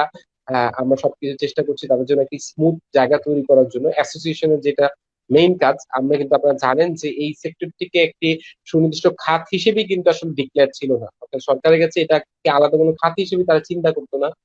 তার মাধ্যমে আমরা ডিজিটাল কমার্সের একটি নীতিমালা বা পলিসি হচ্ছে আমরা জানেন ক্যাবিনেটের মাধ্যমে পাশ হয়েছে, যার মাধ্যমে এটি কিন্তু একটি স্বীকৃত খাত হিসেবে এখন মানে এস্টাবলিশ হয়েছে। তো তারপরে আমরা কাজ করছি যে উদ্যোক্তারা যারা কাজ করবেন তাদের যে পুরো প্রসেস তারা খুব সহজে করতে পারেন, তার জন্য নতুন উদ্যোক্তার জন্য একটু আগে যেটা বললাম ইক্যাব ট্রেনিং দিচ্ছে। এটা ছাড়া ইক্যাব ই কমার্স বা ই বিজনেস সাপোর্ট সেন্টার তৈরি করছে, যে সাপোর্ট সেন্টারটার মাধ্যমে তারা উদ্যোক্তাদেরকে যারা কাজ করতে চায় তাদের বিভিন্ন যে সমস্যাগুলো রয়েছে, কিভাবে আমরা জানি যে প্রায় এখন বর্তমানে প্রায় 1 লক্ষ ফেসবুক ভিত্তিক উদ্যোক্তারা রয়েছেন যাদের কোনো বিজনেস আইডেন্টিটি নাই, অর্থাৎ তাদের কোনো লিগালাইজেশন নাই, কিভাবে কাজ করবেন, শুধু র্যান্ডমলি কাজ করে যাচ্ছেন। তাদেরকে কিভাবে একটি বিজনেস আইডেন্টিটির মধ্যে নিয়ে আসা যায়, তাদের বিজনেস সাপোর্ট গুলো কিভাবে এনশিওর করা যায়, তার জন্য এই বিজনেস সাপোর্ট সেন্টার তৈরি করার কাজ করছে। একটি কল সেন্টার নাম্বারে কল দিয়ে সে আমাদের যারা সাপোর্ট সেন্টার থেকে সরাসরি সেবা নিতে পারবেন। লজিস্টিক কোম্পানি গুলোকে নিয়ে আমরা কাজ করছি, তাদের জন্য একটি আমব্রেলা তৈরি করার চেষ্টা করছি ই পোস্ট সার্ভিসের মাধ্যমে, যার মাধ্যমে আমরা আমাদের যেই মানে প্রাচীন এবং সর্বপ্রাচীন মানে সংস্থা, যেই ডাক বিভাগ, বাংলাদেশ ডাক বিভাগ, সেই ডাক বিভাগকেও আমরা ডিজিটালাইজ করার চেষ্টা করছি। এর মাধ্যমে আবার ফাইন্যান্সিং সার্ভিস যেগুলো রয়েছে সেগুলোকে আমরা আসলে ডিজিটালাইজ করার চেষ্টা করছি। এরকম অনেক কিছু, অনেক চেষ্টা কিন্তু আমরা করছি। যেটা নিয়ে যদি বলি, আমি আজকে একটি পোস্ট আপনি দিয়েছিলাম, যদি আপনি খেয়াল করে থাকেন ইক্যাবের গ্রুপে, সেটা হচ্ছে যে ই কমার্স খাতকে যদি আমরা আসলে প্রতিষ্ঠা করতে চাই বা এর মানে খাতটিকে সমৃদ্ধ করতে চাই, তার জন্য নিয়ামক, প্রধান নিয়ামক হচ্ছে 4টি, যে 4টি নিয়ামকের মাধ্যমে হচ্ছে এই খাতটি আসলে বৃদ্ধি পেতে পারে। তার প্রথম হচ্ছে ইন্টারনেট কানেক্টিভিটি। কারণ আমার কাছে যদি মানে সহজ বা ইন্টারনেট কানেক্টিভিটি না থাকে, তাহলে আমি তো আসলে কোনোভাবে ই কমার্স কি সেটাই চিন্তা করতে পারবো না। আমার সবার আগে প্রয়োজন হবে হচ্ছে হাই স্পিড ইন্টারনেট। আমার মানে একদম রুরাল লেভেল পর্যন্ত আমার ইন্টারনেট কানেক্টিভিটি, এই জিনিসটা হচ্ছে সবচেয়ে প্রথম জরুরি বিষয়। দ্বিতীয় জরুরি বিষয় হচ্ছে লজিস্টিক, অর্থাৎ যে কত সহজে, কারণ ই কমার্স কিন্তু একটি বিজনেস মডেল যেটা কিন্তু শুধু ভার্চুয়াল না, এটা বরঞ্চ ভার্চুয়াল কমিউনিকেশন এবং লজিস্টিকের উপর নির্ভরশীল, যে আমার কাস্টমার পর্যন্ত পৌঁছে দাও। তো সেই চেষ্টাটি থেকে কিন্তু হচ্ছে আমাদের সবচেয়ে দ্বিতীয় অনুষঙ্গ হচ্ছে লজিস্টিক, যেটি নিয়েও আমি আসলে বললাম যে আমরা ই পোস্টের মাধ্যমে সবগুলা লজিস্টিক এবং কুরিয়ার কোম্পানি গুলোকে আসলে কিভাবে আরো সুন্দর গুছিয়ে আনা যায় সেই চেষ্টাটি করছি। এবং তৃতীয় পয়েন্ট যদি আমরা বলি, তৃতীয় পয়েন্টটি হচ্ছে কিন্তু পেমেন্ট। ই কমার্সের আরেকটি বড় গুরুত্বপূর্ণ বিষয় হচ্ছে পেমেন্ট, কারণ আপনি আসলে সবকিছু কিনছেন। এখানে আমরা চাই আস্তে আস্তে ক্যাশলেস ইকোনমি বা ডিজিটাল ইকোনমি প্রতিষ্ঠা করতে। সেই ডিজিটাল ইকোনমি প্রতিষ্ঠা করার জন্যই কিন্তু আমাকে পেমেন্টটাকে আসলে অনলাইন ভিত্তিক করে আনতে হবে। তার জন্য বিভিন্ন ব্যাংকগুলোর সাথে আমরা কাজ করছি, তাদের মাধ্যমে আমরা পেমেন্টটাকে সহজ করে আনছি। এবং চতুর্থ এবং আমার কাছে সবচেয়ে গুরুত্বপূর্ণ অনুষঙ্গ হলো ট্রাস্ট, অর্থাৎ আমার মানুষের প্রতি আস্থার তৈরি করা, কমিটমেন্ট দিয়ে কমিটমেন্ট রক্ষা করা। আমরা দেখি প্রচুর পরিমাণ ই কমার্সের বিভিন্ন রকমের কমিটমেন্ট দিয়ে থাকে, কেউ 2 ঘন্টা ডেলিভারি, 1 ঘন্টা ডেলিভারি বলে থাকে, সেটা এনশিওর করতে পারে না। অনেক ক্ষেত্রে অনেকে আবার দেখা গেছে যে হয়তো বা ভালো ডিসকাউন্ট দিচ্ছে কিন্তু টাইম লাইন মেলাতে পারছে না। সেই জায়গাগুলোতে আসলে অনেক কিছু আমাদের চ্যালেঞ্জ বা আমাদের অনেক গ্যাপ রয়েছে, সেই সুযোগগুলোকে আসলে আমাদেরকে নিতে হবে, সেই সুযোগগুলোকে কাজে লাগিয়ে আসলে আমাদেরকে ই কমার্সকে আগাতে হবে এবং চেষ্টা চালিয়ে যেতে হবে। তো ই ক্যাব থেকে আমরা সেই মানে এই 4টি অনুষঙ্গিকেই আসলে এখন সবচেয়ে বেশি গুরুত্ব আরোপ করছি, যে ইন্টারনেট কানেক্টিভিটি, পেমেন্ট, লজিস্টিক এবং ট্রাস্ট। এই ট্রাস্ট বিল্ড আপ নিয়ে আসলে আমরা ই কমার্সকে এগিয়ে নিয়ে যেতে চাই। আমরা চাই সফল উদ্যোক্তা হওয়ার আগে উদ্যোক্তারা এই খাত থেকে জেনে বুঝে আসুক। কোনো বিজনেসই যে কোনো কিছু কখনোই সহজ না। আমি যদি যারা আমার তরুণ উদ্যোক্তা শুনছেন তাদের উদ্দেশ্য আসলে বলতে চাই যে কোনো ব্যবসা কখনোই আসলে সহজ না, তাহলে আসলে সবাই করতেন। ব্যবসা মানেই আমাকে প্রবলেম বা জায়গায় থাকতে হবে, কারণ বিজনেস বা স্টার্ট আপ মানেই হচ্ছে আমাকে প্রবলেম সলভ করতে হবে। সো ওই প্রবলেম সলভ করার মন মানসিকতা থাকতে হবে। আমরা যদি অনেক ক্ষেত্রেই কিছু সমস্যা দেখে মানে হতাশ হয়ে যাই, এর মানে আমি আসলে ব্যবসার জন্য যোগ্য না। আমার অবশ্যই জব করা উচিত, অন্য একটি চাকরি খোঁজা উচিত। কোনো চাকরি ভালো না লাগলে আমি চাইলেই একদিনে আসলে পরের চাকরিতে আসলে চলে যেতে পারি, এই সুযোগটি রয়েছে। কিন্তু ব্যবসা মানে হচ্ছে আমাকে সবচেয়ে বেশি ধৈর্যশীল হতে হবে, আমাকে ইন্টিগ্রিটি বা একাগ্রতা থাকতে হবে, যেটা আমার নামের অর্থ, আহনাফ অর্থ। তো সেই জিনিসই থাকতে হবে। এবং তৃতীয়ত হচ্ছে যে আমাকে সুদূর প্রসারী চিন্তা ভাবনা থাকতে হবে, এবং চতুর্থত হচ্ছে আমার অভিযোগ করার মেন্টালিটি থেকে বের হয়ে এসে সমাধান করার মেন্টালিটিতে আসতে হবে। যে আমার কেন এটা নাই, ওটা নাই, এটা কেন হবে না, এই চিন্তাটা আসলে একজন উদ্যোক্তা কখনোই করে না। উনি যা আছে যেভাবে আছে সেটাকে কিভাবে ইউটিলাইজ করা যায় সেটা নিয়ে হচ্ছে একজন উদ্যোক্তা হচ্ছে চিন্তা করে, সেই চিন্তাটি আসলে আমাদের নিজেদের রাখতে হবে। এভাবে আসলে এগিয়ে যাবে ই কমার্স। জি ভাই, আসলে লাস্টের কথাটা খুব ভালো লাগলো। আমার মনে হয় উদ্যোক্তার অনেকগুলো গুণাবলীর মধ্যে এটা খুব জরুরি যে যে প্রবলেমটা আসলে ফেস করবো সেটা নিয়ে হায় হুতাশ না করে বা ভেঙে না পড়ে সেটা সলিউশনের চিন্তা করা। আমার মনে হয় উদ্যোক্তাকে যদি এক কথায় ডিফাইন করতে যাই তাহলে এই কথাটাই আসলে একদম। মেইন আসলে দাঁড়ায় সামনে, যে প্রবলেম সলভ করার একটা প্রবণতা, একটা মেন্টালিটি থাকা। তো ভাই জি। আসলে যে কথাটা আসলে জানতে চাচ্ছিলাম, আপনি বললেন যে এই করোনা পরিস্থিতিতে কিরকম আর সহযোগিতা পাচ্ছে উদ্যোক্তারা, কিন্তু আপনারও তো ভাই দুইটা উদ্যোগ রয়েছে। তো এই পরিস্থিতিতে আপনার মানে কোনো প্রভাব পড়েছে আপনার বিজনেসে করোনার জন্য? আচ্ছা, এই জিনিসটা যদি বলি, আমার দুটি যে বিজনেস ইনিশিয়েটিভ রয়েছে, একটি হচ্ছে ব্রেক বাই, আর একটি হচ্ছে আপনজন.কম। আপনজন.কম আমরা একটু খুবই প্রাচীন বা মানে একদম প্রথম, প্রাচীন এই জন্য বললাম আমরা কারণ আমি আসলে ই কমার্স সেক্টরের সাথে ইনভলভ করেছি 2008 সাল থেকে। সেই সময় থেকে আমার কাছে মনে হচ্ছে যে যখন ই কমার্সই আসলে ভবিষ্যৎ, ই কমার্সই আসলে আগাবে। তো সেই চিন্তা থেকে যখন কাজ করা আপনজন.কম আমরা শুরু করি অনেক পরে এসে, মানে তখন থেকে প্রায় 5 বছর আমি ইন্ডাস্ট্রির সাথে কাজ করে 2013 সালে হচ্ছে আমরা হচ্ছে আপনজন.কম নিয়ে কাজ করি। কাজ করতে যে 15-16 পর্যন্ত খুব ভালো করছিলাম, কিন্তু আসলে একটা উদ্যোক্তা যেটা হয় সবসময় যে আমার সবকিছু আসলে একদম সফল হবে তা তো হয় না। তো তখন দেখা যায় যে আমরা আসলে চ্যালেঞ্জ, যখন অনেক বড় বড় ই কমার্স প্রতিষ্ঠানগুলো আসলো, একজন ক্ষুদ্র উদ্যোক্তা হিসেবে আমার প্ল্যানিং এটা নিয়ে আসলে অনেক বড় আড্ডা দেওয়া যাবে যে আসলে একজন উদ্যোক্তা হিসেবে আমাকে কি বিজনেস চুজ করতে হবে এটা নিজেরই জানতে হয়। তো আমি আসলে যে মার্কেট প্লেস কনসেপ্টটাতে ছিলাম, সেই কনসেপ্টটাতে আসলে এত বিগ বিগ প্লেয়ার চলে আসছিল যে সেখানে আসলে টিকে থাকাটা আসলে কঠিন ছিল। তো সেই চিন্তা থেকেই আসলে আমরা বরঞ্চ তখন ওই আইডিয়াটাকে ছোট করে নিয়ে আসি, এবং সে সময় আমার নেক্সট স্টার্ট আপ শুরু হয় 2016 সালে, হচ্ছে ব্রেক বাইট, যেটা শুরু করি। এইটার আইডিয়াটা ছিল বেসিক্যালি এই আপনজন.কমে আমি যে সমস্যাগুলোর জন্য আগাতে পারিনি, আই আইডেন্টিফাই দ্যাট প্রবলেম, যে একটা উদ্যোক্তা আসলে কি কি সমস্যা হতে পারে, সেই সমস্যাগুলো নিয়ে আসলে ব্রেক বাইট নামের এই স্টার্ট আপটি চালু হয়, যেটা হচ্ছে যে উদ্যোক্তার সমস্যার সলিউশন প্ল্যাটফর্ম হিসেবে আমরা শুরু করি। অর্থাৎ একটা উদ্যোগ যখন শুরু হয় তার ট্রেড লাইসেন্স থেকে লিগ্যাল পেপার ওয়ার্ক যেগুলো করতে হয় সেই জিনিসগুলোতে আমরা উদ্যোক্তা থেকে সাহায্য করার চেষ্টা করি, কারণ সে খুব সুন্দর একটা বিজনেস আইডিয়া নিয়ে কাজ করতে চাচ্ছে। তো সে ওই সময়টা যখন একটা বিজনেসে আসে, দেখা যায় যে সে ওই সময়টা তার বিজনেসে না দিয়ে হয়তো বা তার সরকারি অফিসগুলোতে লাইসেন্সের জন্য দৌড়াতে হচ্ছে, কিভাবে কি করবে, ভ্যাট কিভাবে করবে, অনেক টেনশনের কারণে সে তারা উদ্যোগটা আগাতে পারে না, যেটা আমার আপনজনে হয়েছিল। তো আমি সেই জায়গা থেকে আমরা এই লিগ্যাল জায়গাগুলোকে একটি বড় উইংস হিসেবে নেই। দ্বিতীয়ত আরেকটি উইংস ছিল হচ্ছে প্রচার প্রচারণা, অর্থাৎ মার্কেটিং এর যে জায়গাটিতে। তো আমরা সেই জায়গাটিতে আসলে উদ্যোক্তা থেকে হেল্প করি, সেই দুটো সেগমেন্ট, এবং আরেকটা হচ্ছে টেক। তো এই তিন ধরনের সাপোর্ট নিয়ে হচ্ছে আমরা বেসিক্যালি ব্রেক বাইট কে শুরু করি। তো সেটা নিয়ে হচ্ছে আগায়। তো এর মাঝে আমাদের এখনো যে করোনাকালীন সময় যখন সরকারি অফিসগুলো বন্ধ থাকার কারণে প্রায় 3 থেকে 4 মাস আমাদের লিগ্যাল পেপার ওয়ার্কের জায়গাটি অনেক কমে গিয়েছিল, যেটা আবার এই নতুন অর্থ বছর জুলাই থেকে যেটা শুরু হচ্ছে তখন প্রচুর পরিমাণে বেড়েছে, এবং অনেক উদ্যোক্তাই এখন অনলাইনে ব্যবসায় আগ্রহী হচ্ছেন, অনেক তরুণরাই। ফলে এখন দেখা যেটা চাহিদা প্রচুর পরিমাণে বৃদ্ধি পেয়েছে, যারা আমাদের সার্ভিস বর্তমানে অ্যাভেল করছেন। আমাদের মার্কেটিং এর মধ্যে আমরা একটা ফিজিক্যাল মার্কেটিং একটা গুরুত্বপূর্ণ বা আমার প্রফিটেবল একটি খাত ছিল, যেটার মধ্যে ইভেন্ট ছিল, তো সাইবারে সেগুলো বন্ধ হয়ে গিয়েছে। সেগুলো আমরা এখন অনলাইনে নিয়ে এসেছি, অনলাইনে আমরা বিভিন্ন কোম্পানিগুলোকে হচ্ছে প্রমোশনাল সাপোর্ট দিচ্ছি, সেটা নিয়ে আগাচ্ছে, টেক সাপোর্ট দিচ্ছি, এটা নিয়ে আগাচ্ছে। বাট এই করোনাকালীন সময় আমি যেটা চেষ্টা করেছি, এই হাইপার লোকাল কনসেপ্টে আমি আমার আপনজন.কম কে নতুন ভাবে রিভাইভ করেছি। অর্থাৎ আমরা এখন একদম সুনির্দিষ্ট এরিয়া ধরে ধরে, যেমন আমরা এখন ফুল গ্রোসারি বা এই সার্ভিস গুলো খুব সুনির্দিষ্ট একটা এরিয়ার মধ্যে, যাত্রাবাড়ি এলাকার মধ্যে আমরা যেমন ফার্স্টে সীমাবদ্ধ রেখে 3 মাস ধরে সাপোর্ট দিয়েছি একটা এরিয়ার পরে। আমরা এখন নেক্সট ওয়্যার হাউস করছি 2টি জায়গায়, আরো একটি ওয়ারিতে আর একটি খিলগাতে। এরকম আমরা একটা নিউ মডেলে এক্সপানশন করেছি, যাতে ফাস্টেস্ট ডেলিভারিটা এনশিওর করা যায় নিজস্ব ওন ফ্লিটের মাধ্যমে। সেই চেষ্টাটার মাধ্যমে আসলে আমরা আপনজনকে আবার নতুন ভাবে একটি জায়গায় তৈরি করেছি। মোটামুটি মিলে সবকিছুই খুব ভালোভাবে এবং প্ল্যান্ড ওয়াইজ যাচ্ছে।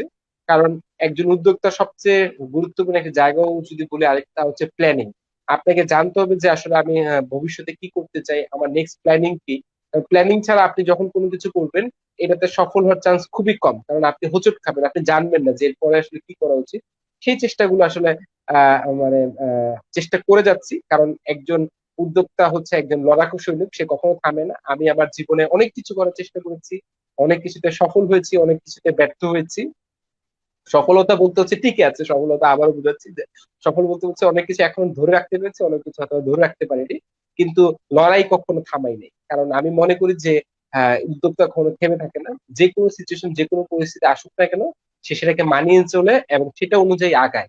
এই যে একটু আগে আপনি বলছিলেন অনেক করোনার কারণে অনেকই সমস্যা হচ্ছে, লজিস্টিক নেটওয়ার্কটা কিন্তু একদম ভেঙে গিয়েছিল। স্বাভাবিকভাবেই কুরিয়ারে যারা কাজ করতো, ডেলিভারি ম্যানরা বাসা যেতে চাচ্ছিল না, কিভাবে যাবে, কিছু ভয়ের ভয়ের জায়গাও তৈরি হচ্ছিল। তো সেই জায়গাগুলোকে কাটিয়ে উঠেই কিন্তু আমরা আবার নতুন ভাবে সবকিছু আস্তে আস্তে আবার শুরু করছি। এটার জন্য আমরা ই কমার্স প্রতিষ্ঠানগুলো যা যা করা দরকার সবকিছু কিন্তু আমরা e commerce association of Bangladesh e-CAB থেকে সাপোর্ট করার চেষ্টা করেছি, যেখানে সব ব্যবসা প্রতিষ্ঠান বন্ধ ছিল। করোনাকালীন সময় আমরা কিন্তু ই কমার্স প্রতিষ্ঠানগুলো চালু রেখেছি। তাদেরকে ঢাকা মেট্রোপলিটন পুলিশ, ঢাকা বিভাগীয় কমিশনার বলি, কমিশন বলি, বাণিজ্য মন্ত্রণালয়, সব জায়গা থেকে পারমিশন নিয়ে দিয়েছি যাতে তারা তাদের অপারেশন রানিং রাখতে পারে। একটা অ্যাসোসিয়েশনের জায়গা থেকে বা নিজের দায়িত্ববোধ থেকে যা যা করার আমরা প্রত্যেকটি জায়গায় কাজ করেছি। কিন্তু সুযোগটা হচ্ছে এখন উদ্যোক্তাদের, তাদের চিন্তা করতে হবে তার আইডিয়াটা, কারণ তার জন্য আসলে ব্যবসা তো আমি করে দিতে পারবো না। তার ব্যবসা তার খুঁজে নিতে হবে যে কোথায় কিভাবে সে ব্যবসা করবে এবং তার জন্য কি করা উচিত।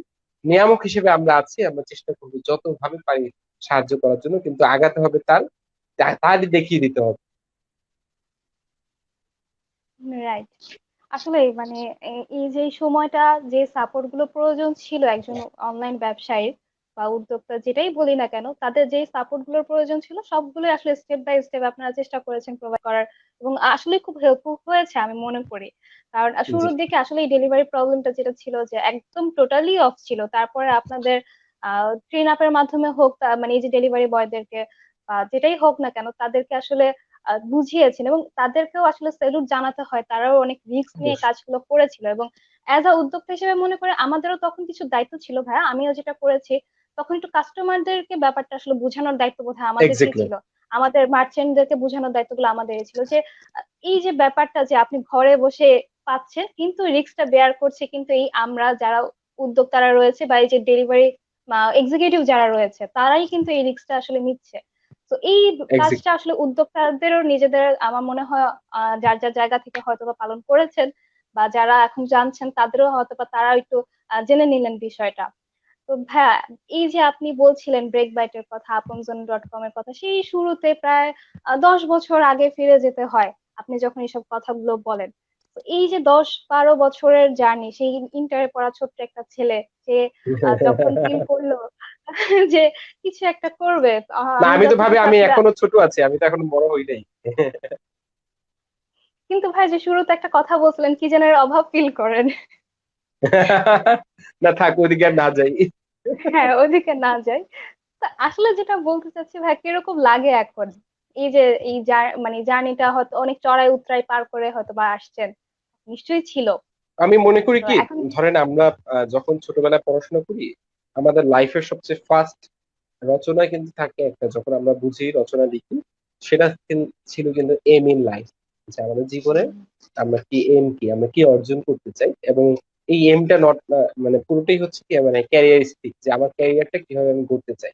আমরা কিন্তু ছোটবেলা থেকে যখন পড়াশোনা করি, জ্ঞান আহরণ করি, স্বশিক্ষিত হই, তার মাধ্যমে যে আমি একটি খুব ভালো এবং একটা সিকিউর লাইফ আসলে আমরা প্রত্যেকেই লিড করতে চাই। তো সেই লিড করা জায়গা থেকে যখন আমি আসলে যখন ক্লাস 8-9-এ পড়তাম, সেই সময় আমার কাছে মনে হয়েছিল যে তখন আমি আসলে হাই ফাইভ সহ ইয়াহু মেসেঞ্জার ছিল এগুলো যখন ব্যবহার করতাম, ইন্টারনেট ইউজ করতাম, আমি তখন আমার মধ্যে ধারণা ছিল যে ফাইনালি আজকে হোক কালকে হোক e commerce is the future. এবং তখন থেকেই কিন্তু এই জন্য কিন্তু আমি আমার সবকিছু মানে আমার ক্যারিয়ার ডিসিশনে ই কমার্স কে নিয়ে আসি।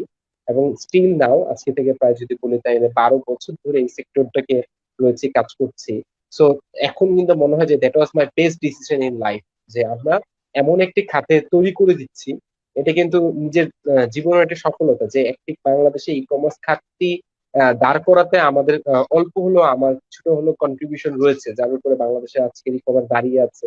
সেটির জন্য আপ্রাণ চেষ্টা চালিয়ে গিয়েছি, তার জন্য চেষ্টা করেছি। এটা হয়তো বা সবার জন্য এক্সপোজ হওয়ার মতো কিছু নাই, যে আমার একটা মানে মুভি বানাতে হবে, একটা ইয়ে হতে হবে, এত কিছু নাই। কিন্তু অনেক কিছুতেই হয়তো ব্যাক এন্ডে কিছু না কিছু কাজ করেছি, যার জন্য আজকের ই কমার্সটা এতটুকু আসতে পেরেছে।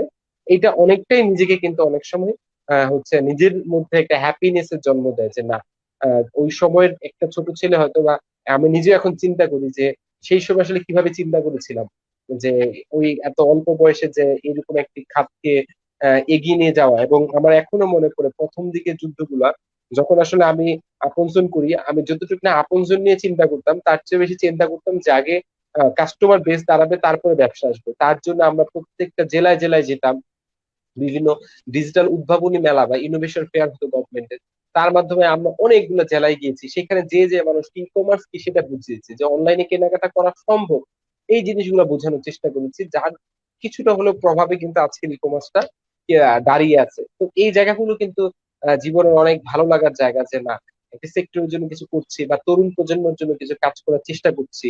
এবং আমি সবসময় চেষ্টা করেছি যে যখন যে জিনিসটা রয়েছে তার চেয়ে অ্যাডভান্স কিছু নিয়ে কাজ করার জন্য, নতুন কিছু তরুণদের মধ্যে দিয়ে যাওয়ার জন্য। যা নিয়ে আসলে আমি যদি বলি, গত বছর এই সময়তে আমরা হচ্ছে যদি বলি যে ঠিক এই মাসে অগাস্ট মাসে হচ্ছে আমরা আসলে কোয়ার্ক শুরু করি, কোয়ার্ক গ্রুপটি চালু করি, যার উদ্দেশ্য হচ্ছে যে মানুষজন যে একসাথে কাজ করতে পারে, একজনকে নট অনলি অ্যাবাউট স্পেস, একজন একজনের সাথে আইডিয়া শেয়ারিং, একজন একজনকে মিলে কাজ করা, এই যে কোয়ার্ক করা, এই কনসেপ্টটাকে আমরা নতুন এস্টাবলিশ করতে যাচ্ছি। যে এই নিউ ওয়ার্ল্ডে আসলে হচ্ছে কম্পিটিশনের যুগ নাই, এটা কম্পিটিশনের সময়, একজন আরেকজনকে সাথে নিয়ে আগানোর সময়।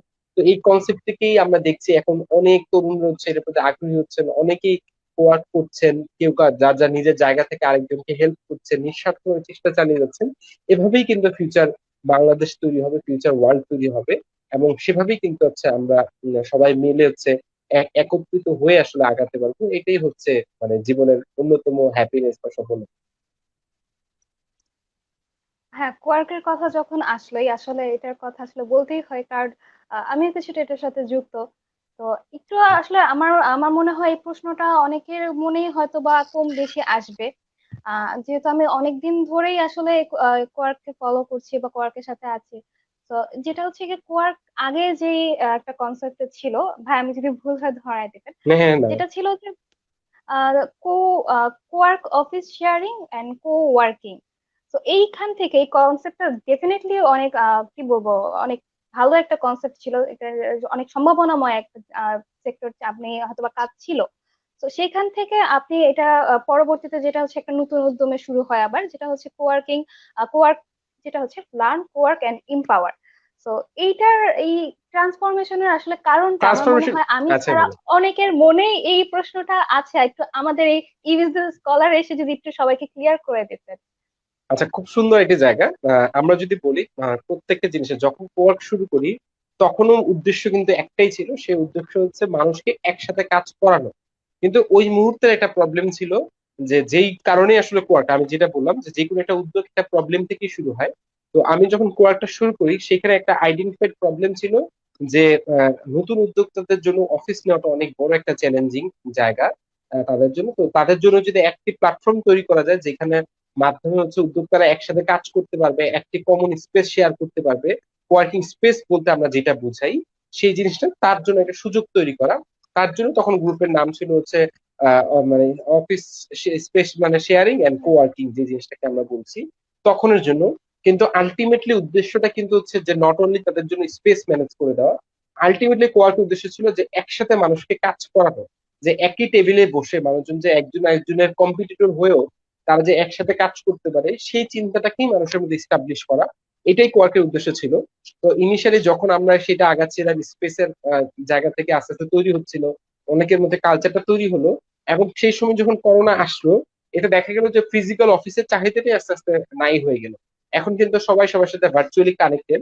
সো আমার মনে হলো যে তখন আসলে এই জায়গাটাকে শুধুমাত্র স্পেস শেয়ারিং এর মধ্যে সীমাবদ্ধ রাখা উচিত না, রেদার কোয়ার্কিং একটা অনেক broaden concept, rather than space. Space থেকেও এটা আসলে একটা ব্রডেন কনসেপ্ট। এবং সেই কনসেপ্টটা হচ্ছে তিনটা জিনিসের মধ্যে আমরা সমন্বয় করেছি। অর্থাৎ হচ্ছে এক নাম্বার হচ্ছে যে কো লার্ন, অর্থাৎ আমরা তখন বলেছি যে মানুষকে যে জিনিসটা আমরাও ধরো আজকে আড্ডা বলছিলাম, যে ই কমার্স বিজনেস করতে হলেও কিন্তু সবার আগে আমার দরকার প্রশিক্ষণ বা কোনো কিছু জানা। তো নলেজ বা লার্নিং হচ্ছে আমার লাইফের ফার্স্ট জায়গাটা। তার জন্য আমরা বলেছি যে একসাথে মিলে কাজ করার জন্য আমাকে কো লার্ন করতে হবে। কো লার্ন কি, যে আমি একজন থেকে আরেকজনের মধ্যে হচ্ছে জানাতে পারবো, একজন থেকে আরেকজন শিখবে, আমার বিজনেস এক্সপিরিয়েন্সটা আরেকজন শিখবে, যাতে একই ভুল সে না করে। সেম, সেও হয়তো বা আরেকটা জায়গায় ভুল করেছিল, তার থেকেও আমি জানবো, যাতে আমি তার ভুলটা আবার রিপিটেড না করি। তাহলে কি হবে, একজন একজনের মধ্যে এই যে নলেজ শেয়ারিং, তাহলে দেখা যাবে যে দুইজনই কিন্তু দুইটা বিপদ থেকে বেঁচে গেল। তার জন্য আমরা বলেছি যে একজন উদ্যোগ বা একজন জব যেটাই করুক না কেন, তার ফার্স্ট কাজ হচ্ছে লার্ন, যেটা আমরা একসাথে মিলে শিখবো। তার জন্য প্রথম জায়গাটাই আসলে হচ্ছে কো লার্ন। তো লার্ন, তারপরে আমরা যে জিনিসটা বলেছি সেটা হচ্ছে কি, সেটা হচ্ছে কোয়ার্ক। এই যে আমি শিখবো, শেখার পরে এবার হচ্ছে আমরা একসাথে কাজ করবো।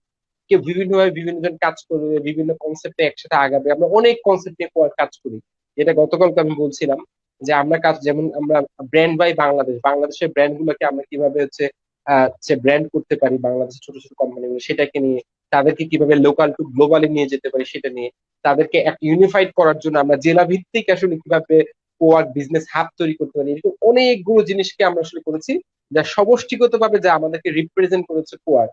এবং যখন আমরা একসাথে ওয়ার্ক করবো, হোয়াট ইজ দ্য রেজাল্ট?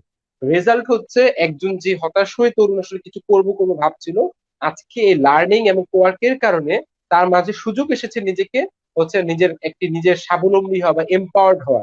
অর্থাৎ নিজে এখন সে শুধুমাত্র একজন মানে বেকার যুবক বা কিছু করছে না এর মাধ্যমে সীমাবদ্ধ থাকবে না, তার নলেজ এবং তার কোয়ার্কিং যে মেন্টালিটি তৈরি হচ্ছে, এখন তারপর সময় হচ্ছে এই জিনিসটাকে এম্পাওয়ার করার, এম্পাওয়ারমেন্ট এসে যাবে। তো এই চিন্তাটার মাধ্যমে কিন্তু আমরা আমাদের পুরো কোয়ার্কের চিন্তাটাকে এম্পাওয়ার করি, এবং নতুন ভাবে আসলে আমাদের একটি ট্রান্সফর্ম হয়। এবং আমরাও তখন আমাদের এই গ্রুপের নামটি শুধু অফিস শেয়ারিং এর মধ্যে না রেখে, কারণ অফিস শেয়ারিং এখন আমাদের টোটাল আইডিয়ার একটি অল্প অংশ। কারণ আমরা মনে করি কোয়ার্কিং ইজ নট অনলি মানে লিমিটেড ইন স্পেস, যে আমি একটি স্পেস করলাম, এখানে 20 জন আছে তারা কোয়ার্ক করবে। কারণ এখন সময়টা ভার্চুয়াল স্পেসের, এখন আমি হাজারো তরুণকে ইউনিফাইড করতে পারি, কানেক্ট করতে পারি। যেভাবে আজকের লাইভ আড্ডাতে আপনি যদি দেখেন, হয়তো বা আমরা যদি এরকম একটি ফিজিক্যাল সেশন করতে চাইতাম, তার জন্য রেজিস্ট্রেশন করা, অনলাইনে ডাকা, ফিজিক্যাল অ্যাড্রেসে যাওয়া, তার জন্য একটি স্পেস ভাড়া নেওয়া, অনেক কষ্ট, অনেক কিছু ছিল। সবকিছু বাদ দিয়ে আমরা অনলাইনে পুরো বিনামূল্যে একটি জিনিস করতে পারছি। আজকে যারা শুনছেন তারা যদি সেখান থেকে 1%ও আসলে যদি উৎসাহী হয়, সেটাই কিন্তু আসলে সফলতা নিয়ে আসবে। এই মিলে হচ্ছে তাহলে কি ভাইয়া, কোয়ার্ক। জি থ্যাঙ্কস ভাইয়া ব্যাপারটা জি। একদম ক্লিয়ার করার জন্য, কারণ আসলে ওইটা ব্যাপারটা করেছিল যে কেন। তো আজকে এই প্ল্যাটফর্মে আপনি বিষয়টা ক্লিয়ার করে দিলেন। কিন্তু একটা জিনিস যেটা আবার একটু জানতে ইচ্ছে করছে, যে অফিস শেয়ারিং এটা কি টোটালি বাদ হয়ে গেল? মানে জিনিসটা তো না না, আলাদা আরেকটা কখনোই না, প্ল্যাটফর্ম করতে পারতেন। কখনোই না। মানে জায়গাটা হচ্ছে যে মানে কোয়ার্ক এর মানে যে প্ল্যাটফর্মটা, আমরা এই প্ল্যাটফর্মটাকে বেসিকলি তৈরি করতে চাচ্ছি হচ্ছে অ্যাজ এ যদি আমরা বলি তরুণদের একটা, যেটা উদ্যোক্তা হোক বা জব হোক, এইটা তাকে একটা এম্পাওয়ার করার একটা প্ল্যাটফর্ম, তিনটা জিনিসের মাধ্যমে, যেটা আমরা বলছি, একটা হচ্ছে লার্ন, কোয়ার্ক এন্ড এম্পাওয়ার। এই তিনটা জিনিসের মাধ্যমে সে হবে। কিন্তু এর সাথে কিন্তু প্রচুর অনুষঙ্গ রয়েছে যেটা সে কাজ করবে। যার মধ্যে একটা হচ্ছে স্পেস, সেটা ভার্চুয়াল স্পেস হতে পারে, ফিজিক্যাল স্পেস হতে পারে। সেই জিনিসগুলোকে নিয়ে আমরা কাজ করব। যেমন আমাদের আরো অনেকগুলো ইনিশিয়েটিভ কিন্তু এর মাঝে আসবে। যেমন আমরা প্ল্যান করছি হচ্ছে একটি অ্যাক্সিলারেশন প্রোগ্রাম চালু করার জন্য, যেখানে আমরা খুব সিলেক্টিভ ওয়েতে আমরা হচ্ছে উদ্যোক্তাদেরকে বাছাই করব। আমি ইতিমধ্যে প্রচুর পরিমাণ ইনভেস্টরের সাথে কথা বলেছি, যাদের মাধ্যমে এইসব উদ্যোক্তাদের ফাইন্যান্সিং এর ব্যবস্থা আমরা সেটার মাধ্যমে করে দিব। আমরা কথা বলছি প্রচুর পরিমাণ কোয়ার্কিং স্পেস গুলোর মাধ্যমে, যেসব উদ্যোগগুলোকে আমরা একদম নট অনলি তাকে একটা স্পেস দিয়ে ছেড়ে দিব, সেই স্পেসে রেখে তাকে প্রপার গাইডলাইন এবং মনিটরিং এর মাধ্যমে রেখে তার বিজনেসটাকে যাতে সিরিয়াসলি করতে পারে, সেই অ্যাক্সিলারেশন বা ইনকিউবেশনটা দেওয়ারও আমাদের চেষ্টা আছে। সবকিছুই অবশ্যই অবশ্যই হবে, কোনো কিছুই থেমে থাকবে না ইনশাল্লাহ। কিন্তু করোনাকালীন সময়ে আসলে এই সময় স্পেসের চাহিদাটা যেহেতু কম, এবং এটাও একটা ট্রান্সফরমেশন, অটোমেটিকলি আমাদেরও একটা চেঞ্জ এসেছে। ফিজিক্যাল স্পেস থেকে এখন ভার্চুয়াল স্পেসের দিকে আমরা বেশি ঝুঁকছি। বরঞ্চ এখন এই জন্য ফিজিক্যাল অনেক বেশি স্পেস ক্রিয়েট করাচ্ছে, ভার্চুয়ালি কিভাবে আমরা কানেক্টেড হতে পারি, এই ট্রান্সফরমেশনটা কিন্তু আমরা এখন বেশি প্রায়োরিটি দিচ্ছি।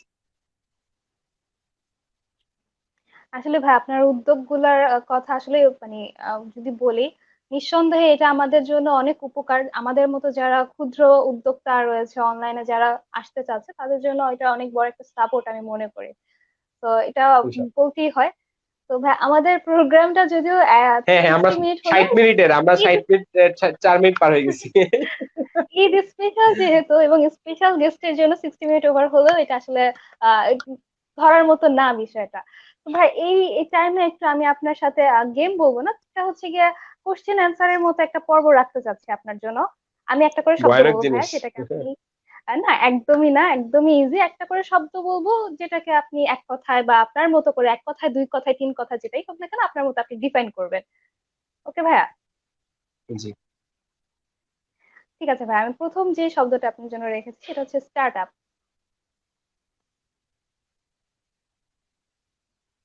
সলভিং প্রবলেম, অর্থাৎ একজন স্টার্ট আপ সলভিং। মানে হচ্ছে সে একটি প্রবলেমকে আইডেন্টিফাই করে সেই বড় সমস্যাটাকে যে সমাধান করবে তাকেই আমরা স্টার্ট আপ বলবো, এবং যেটা একটা বিজনেস ইনিশিয়েটিভ অবশ্যই। Networking. Is life, is business. কারণ নেটওয়ার্কিং হচ্ছে এমন একটি জিনিস যেটার মাধ্যমেই হচ্ছে আপনার ভবিষ্যৎটা দাঁড়াবে। আপনি কার সাথে চলছেন, ওই যে আমরা বলবো সৎসঙ্গে স্বর্গবাস, অসৎসঙ্গে সর্বনাশ। অর্থাৎ আপনি কার সাথে চলছেন, কার সাথে নেটওয়ার্ক করছেন, তার উপরে কিন্তু আপনার লাইফ নির্ভর করে। আপনি যদি এলাকার বখাটে ছেলের সাথে চলেন, তার সাথে, তাহলে আপনি শিখবেন যে কিভাবে ড্রাগ এডিক্টেড হতে হয়। ঠিক একই ভাবে আপনি যদি একটি খুব নেটওয়ার্ক ভালো, নেটওয়ার্কিং ইজ এভরিহোয়ার, আপনি সব সামাজিক যে সবার সাথে কথা বলবেন এটাই, কিন্তু এই নেটওয়ার্কিং এ আপনাকে চুজ করতে হবে আপনি কাদের সাথে পরিচয় হতে চান। আপনি যখন অনেক মানুষের সাথে পরিচয় হবেন, অনেক মানুষের অনেক রকম চিন্তা ভাবনা সম্বন্ধে জানবেন, অনেক ভালো মানুষ পাবেন, অনেক খারাপ মানুষ পাবেন, অনেক সহযোগী মানুষ পাবেন, অনেক মানে যারা অসহযোগী মানুষ, যারা আপনাকে প্রতারণা করার সুযোগ করবে, এটা পাবেন। এই সব থেকে বাছাই করতে করতে অটো আপনার মধ্যে সেই কোয়ার্কিংটা তৈরি হবে। এটাই তো কোয়ার্কিং বলি বা নেটওয়ার্কিং বলি, একই জিনিস আমার কাছে, যার মাধ্যমে আসলে আমরা তৈরি হই। কারণ যত আমরা যাই, যত মানুষের সাথে মিশি, আমরা নিজেদেরকে তত সমাজের সাথে প্রস্তুত করি। এবং এইটা একটা স্টার্ট আপের জন্য বা একটা উদ্যোক্তার জন্য সবচেয়ে ইম্পর্টেন্ট জিনিস। আসলে একটার সাথে আরেকটা লিঙ্ক আপ, যদি আলাদাভাবে ডিফাইন করলেও শেষে হচ্ছে একটা লিঙ্ক হয়ে যাবে। তো এক্সাক্ট। হ্যাঁ, থার্ড যে পয়েন্টটা সেটা হচ্ছে স্কিল, দক্ষতা, সেটা যেটাই হোক না কেন, সেটা হোক আপনার টেকনিক্যাল স্কিল বা সফট স্কিল, হোয়াটএভার। স্কিল মানে বলতে আসলে কি এইটার যদি বলেন যে, আমি বলবো যে এটার কোনো বিপরীত শব্দ নাই, মানে ইন লাইফ, যে আলটিমেটলি আপনাকে এটা অর্জন করতে হবেই। আপনার যে জিনিসটা, যে এক নম্বর হচ্ছে সফট স্কিল, এটা আপনাকে থাকতেই হবে। যেমন এক এক সময়ের জন্য সফট স্কিল জিনিসটা এক এক রকম। আমাদের আগের জেনারেশনের জন্য কিন্তু ইন্টারনেট চালানোটা সফট স্কিল ছিল না। হ্যাঁ, তাদের জন্য এটা ছিল আচ্ছা হার্ড স্কিল, মানে তার জন্য যদি বলি যে এই জিনিসটা আসলে অনেক কঠিন ছিল। কিন্তু আমাদের জেনারেশনের জন্য ইন্টারনেট, ফেসবুক, এটা হচ্ছে সফট স্কিল, এটা সবাই জানতে হবে। ঠিক না? একসময় যদি আগের সিভি, আজকে থেকে 5 বছর 10 বছর আগে সিভি দেখেন, সবার সিভিতে এক্সপার্টিজের লিখা থাকতো মাইক্রোসফট ওয়ার্ড। ঠিক আছে, সে মাইক্রোসফট ওয়ার্ড চালাতে পারে, এটা উইন্ডোজ এক্সপি, এগুলো লিখা থাকতো। আজকে কেউ যদি সিভিতে লিখে উইন্ডোজ এক্সপি চালাতে পারে, মাইক্রোসফট এক্সপি চালাতে পারে বা মাইক্রোসফট ওয়ার্ড চালাতে পারে, anyone will throw his CV in a dustbin, যে ও কি লিখছে এগুলো। কারণ এটা এতটাই কমন, যেটা আর কিছু না। সো এখনের জেনারেশনের জন্য টেকনোলজি নলেজ রাখা হচ্ছে সফট স্কিল, এটা অবশ্যই সবার রাখতে হবে। আর যদি হার্ড স্কিলের কথা বলি বা এর কথা বলি, সেক্ষেত্রে হচ্ছে আমার যে কোনো কিছুতে অবশ্যই অবশ্যই একটি কোর দক্ষতা অর্জন করা উচিত, যাতে আমি একটি জিনিস অপারেট করতে পারি, সেটা আমার বিজনেস আইডিয়ার উপরে হওয়া উচিত অবশ্যই। অর্থাৎ আমি যে বিষয়ে দক্ষ, আমার বিজনেস সেই আইডিয়ার উপরই আসলে ইনিশিয়েট করা উচিত। এটাই হচ্ছে স্কিল। ওকে? সফলতা। হ্যাপিনেস। কারণ আলটিমেটলি সফলতা যেহেতু কোনো মানে বেজ লাইন নাই যে আমি কোথায় যে সফল হব। যেমন আপনি যদি দেখেন, যদি জ্যাকমার একটি ভিডিও কিছু অনেক ভাইরাল হয়েছিল, সে ওখানে বলছিল যে আই রিগ্রেট, যে আমি এগুলো না করতাম। ধরেন এত কিছু করে ফেলার পর সে হঠাৎ করে বলতো আই রিগ্রেট, আমি হয়তো বা তাহলে এত প্রেশার না নিয়ে আমার বাসায় থাকতে পারতাম, এবং সেটাই করেছে, অবসর নিয়ে তার পুরোনো ফ্ল্যাটে ফিরে গেছে। এর মানে কি, যে সফলতার আসলে কোনো ডেফিনেশন নাই। সফলতা হচ্ছে আপনি কিসে হ্যাপি হন, সেই কাজটি যদি একজন ভালো কাজ হয়, মানুষকে যখন আপনি হেল্প করতে পারবেন, আমার কাছে যেরকম, আমি যখন অন্যকে হেল্প করতে পারি, অন্যের পাশে দাঁড়াতে পারি, কোনো একটা জিনিস করতে পারি যেটা একটা লং টাইমে একটা সোসাইটির জন্য বেনিফিট নিয়ে আসে, সেটা আমাকে হ্যাপিনেস দেয়, এবং এটাই আমার কাছে সফলতা। তাহলে ভাইয়া এটার বিপরীতটা ব্যর্থতা, সেটা কি? ব্যর্থতা হচ্ছে আহ যেই জিনিসটা হ্যাপিনেস দেয়, যে জিনিসটা আমি অনেক করতে দিচ্ছি, কিন্তু পারিপার্শ্বিকতার কারণে বা আমার চিন্তার হয়তো বা তার ডেপনেস না থাকা বা পারিপার্শ্বিক বাধা, যে কোনো কারণে যখন আসলে সেই জিনিসটা সাময়িক সময়ের জন্য অর্জন হয় না, একটা সাময়িক ব্যর্থতা আসে, সেটা কিন্তু এইটাও আসলে এক ধরনের শিক্ষা। আর এভরি আনসাকসেসফুল বা প্রত্যেকটা যদি বলি হেরে যাওয়াই একটা নতুন বিজয়ের স্বপ্ন। কারণ আপনার কাছে যদি ব্যর্থতা না থাকে, তাহলে তো আপনার মাঝে কোনো সফলতার মানে ওই হ্যাপিনেসটা আসবে না। কারণ আমরা যদি সবকিছু চাইলেই পেয়ে যাই, ঠিক আছে, যেমন ধরেন আমার কাছে সাপোজ যদি বলি, ধরেন এখন আমার পানি খেতে ইচ্ছা করলো, আমি এক গ্লাস পানি খেলাম, তো এই পানি খাওয়াটা কি আমার কাছে কখনো সফলতা মনে হবে? মনে কিন্তু হবে না। কিন্তু কখন আমার কাছে সফলতা মনে হয়, যখন আমি হয়তো বা আমার বাসা দিয়ে কোনো একটা এলাকায় যাই, যে দেখি যে প্রায় 500 মানুষ হচ্ছে তারা বালতি নিয়ে দাঁড়ায় আছে কোথায় এক জায়গা থেকে, ওয়াসার গাড়ি এসে পানি দিচ্ছে এক বালতি পানি নেওয়ার জন্য বা এক কলসি পানি নেওয়ার জন্য, তখন অনেক ক্ষেত্রে নিজেকে মনে হয় আমি তো পানি পাচ্ছি, এটা আমার কাছে হ্যাপিনেস, তখন মনে হয় পানিটা অনেক গুরুত্বপূর্ণ বিষয়। মানে এর মানে কি, যে ব্যর্থতা আছে বলেই তো সফলতা আছে। তো ব্যর্থতা ছাড়াও সফলতার আসলে কোনো মূল্য নাই।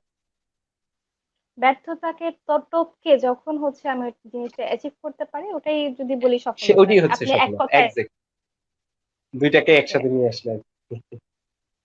কাছাকাছি সিমিলার আরেকটা শব্দ যদি বলি ভাই, স্যাটিসফ্যাকশন, সেটা যে কোনো কিছুই যেটাই করি না কেন, ওই যে সেটা আমি আপনার বললাম আমার। স্যাটিসফিকেশন হচ্ছে আমার কাছে হ্যাপিনেস।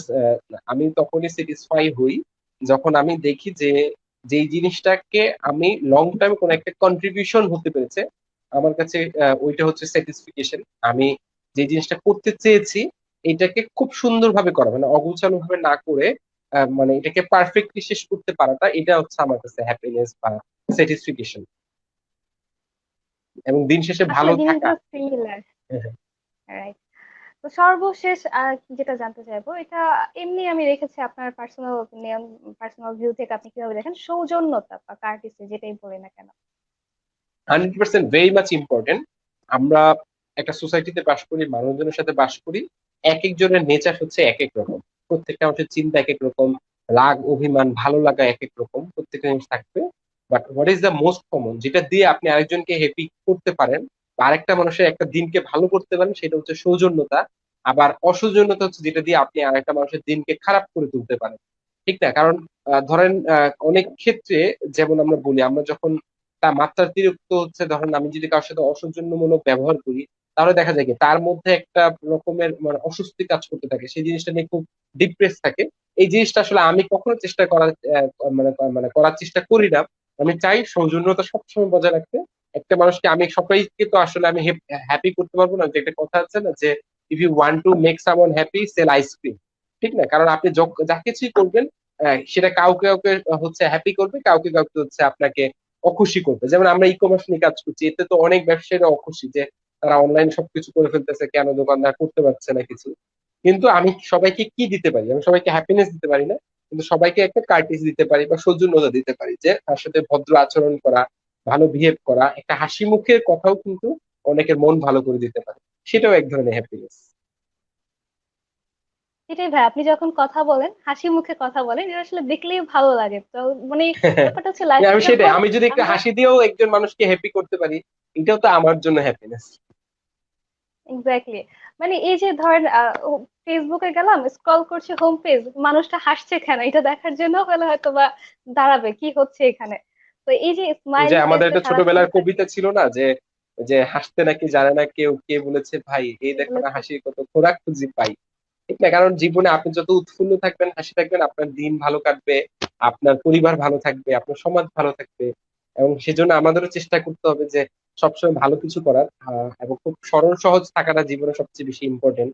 যেমন আমি প্রতিদিন চেষ্টা করি, আমি আমার ছাদে খুব সুন্দর বাগান করেছি, সেই বাগানে সময় কাটানোর। আমার মন ভালো লাগে যখন ফুল দেখি, প্রকৃতি দেখি, নেচার দেখে আমার ভালো লাগে। ঠিক এইভাবে আমাদেরও লাইফের আসলে যতটুকু, আমাদের লাইফ তো আসলে অনন্তকালের জন্য না। ঠিক না? খুব, আর যেমন এইখানে যারাই আছে হয়তো বা আমাদের জীবনে অর্ধেক সময় কিন্তু আমরা শেষ করে ফেলেছি। ঠিক না? তো সেইটা থেকে লাইফটা চলে যাবে। তো যতটুকু সময় পাওয়া যায় জীবনটাতে উৎফুল্ল থাকা এবং ভালো কাজ করা, অন্যের জন্য ভালো চেষ্টা করা, সেটাই চেষ্টা রাখতে হবে। কারণ যখন আসলে আমরা মারা যাব তখন কিন্তু কোনো মানে আমাদের যেই আমরা যদি অন্যকে অখুশি করে যেগুলো জমিয়ে রাখবো, এই জিনিসগুলো কিন্তু আমার মরে যাওয়ার পরে আমার নেগেটিভ পার্ট হিসেবে পৃথিবীতে থেকে যাবে। তো সেটা তো প্রয়োজন নেই। আমরা তো আসলে কোনো কিছু নিয়ে যেতে পারছি না, যখন যাচ্ছি নিঃস্ব হয়ে যাচ্ছি। তো তাই সেই সময়টাতে আসলে তো এমন কিছু করা উচিত নেই অল্প সময়ের জীবনে, যেটার জন্য আসলে আমি অন্য কাউকে অখুশি বা আনহ্যাপি রেখে যাবো। একদম ঠিক তাই। আমি আসলে ভাইয়া কমেন্ট দেখছিলাম, এই কমেন্টটা আসলে দেখাতেই হয়। এটা হচ্ছে, আমি বলি, এটা আমাদের রেজাউল ভাইয়া কি? কমেন্টটা করেছেন, আচ্ছা। এটা গ্রুপের কমেন্ট তো, তো নামটা দেখাচ্ছে না। এত অল্প বয়সে এত দূর এগিয়ে যাওয়ার কথা ভাবলে একটি বিষয় খুব জানতে ইচ্ছা করে। আর সেটা হলো ভাইয়ার বয়স এখন কত, আর জীবনের কোন পর্যায় পর্যন্ত পৌঁছাতে পারলে ভাইয়া নিজেকে সফল মনে করবে। হ্যাঁ, প্রথম প্রশ্ন ওকে, এবং দ্বিতীয় আমার প্রশ্ন। আমার আমার আমার মেন্টাল এজ হচ্ছে 17। ঠিক আছে, আমি এখনো 17, I am not adult yet. ঠিক আছে, আমি 17 বছরের একটা ছেলে, সেটাই থাকতে চাই এবং উৎফুল্ল থাকতে চাই। এটা হচ্ছে আমার যদি বলি যে আমার বয়স কত। আর দ্বিতীয় প্রশ্নটি হচ্ছে যে নিজেকে সফল মনে করবেন কোন পর্যায়ে পর্যন্ত পৌঁছানো। আমার তো পর্যায়ে পৌঁছানোর কিছু নেই, আমার এভরিডে আমি নিজেই আমার জায়গা থেকে যখন আমি ভালো কাজ করি, আমি যখন আরেকজনের জন্য একটি ভালো কাজ করি, তার জন্য নেগেটিভ চিন্তা করি না, অন্যের কোনো ক্ষতি করি না, তখনই প্রত্যেকটা দিনই আমার জন্য সফলতা। এই জন্য আমার কোনো আলাদা সফলতার মানদণ্ড নাই। আমি যতদিন পর্যন্ত জীবন আছে ততদিন পর্যন্ত ভালো কাজ করে যেতে চাই, অন্যের জন্য, নিজের জন্য, সবার জন্য চেষ্টা চালিয়ে যেতে চাই। এটাই আমার সফলতা। তো আজকের দিন পর্যন্ত আমি আজকের দিন পর্যন্ত সফল, আগামীকালকে গেলেও আমি কালকের দিন পর্যন্ত সফল। আসলে রেজা ভাইয়া প্রশ্নের মধ্যে একটু গ্যাপ রেখে গেছেন, সেটা হচ্ছে সার্টিফিকেট এইজ, এটা বললে হয়তো বা ভাইয়া হ্যাঁ, এখন বিষয়টা এড়াতে এটা পারতেন মিস, না। এটা এখন আর নাই, এই জন্য আর মিস হবে না। কারণ এটা একটা কমন কথা ছিল, আমি ওটাকে চেঞ্জ করে দিলাম। আগে বলতো যে ছেলেদের হচ্ছে স্যালারি আর মেয়েদের বয়স হচ্ছে লুকায়। ঠিক না, তো আমি একটু চেঞ্জ করে দিলাম আর কি, যে না, ছেলেরাও আসলে এগুলো করে। ওকে, সেটাই ভাইয়া একটু মিস করে ফেলছেন প্রশ্নটা। অনেকেই আসলে কমেন্ট করছেন, আমার হয়তো বা সময় স্বল্পতার জন্য সবগুলো কমেন্ট দেখা সম্ভব হচ্ছে না। ব্রাইট সাকসেসফুল এন্টারপ্রেনার আসিফ ভাইয়া, right? Thank you very much. আসলেই ভাইয়া, এবং আপনি একজন সফল, আমি যেটা মনে করি লিডারও। আপনি যেভাবে ই কমার্স সেক্টরে ই কমার্স এন্টারপ্রেনারদেরকে যেভাবে লিড দিচ্ছেন, তাদেরকে যেভাবে আপন করে নিচ্ছেন, আসলে এক কথায় বা একটা আড্ডায় জিনিসটা আসলে এক্সপ্লেন করা পসিবল না।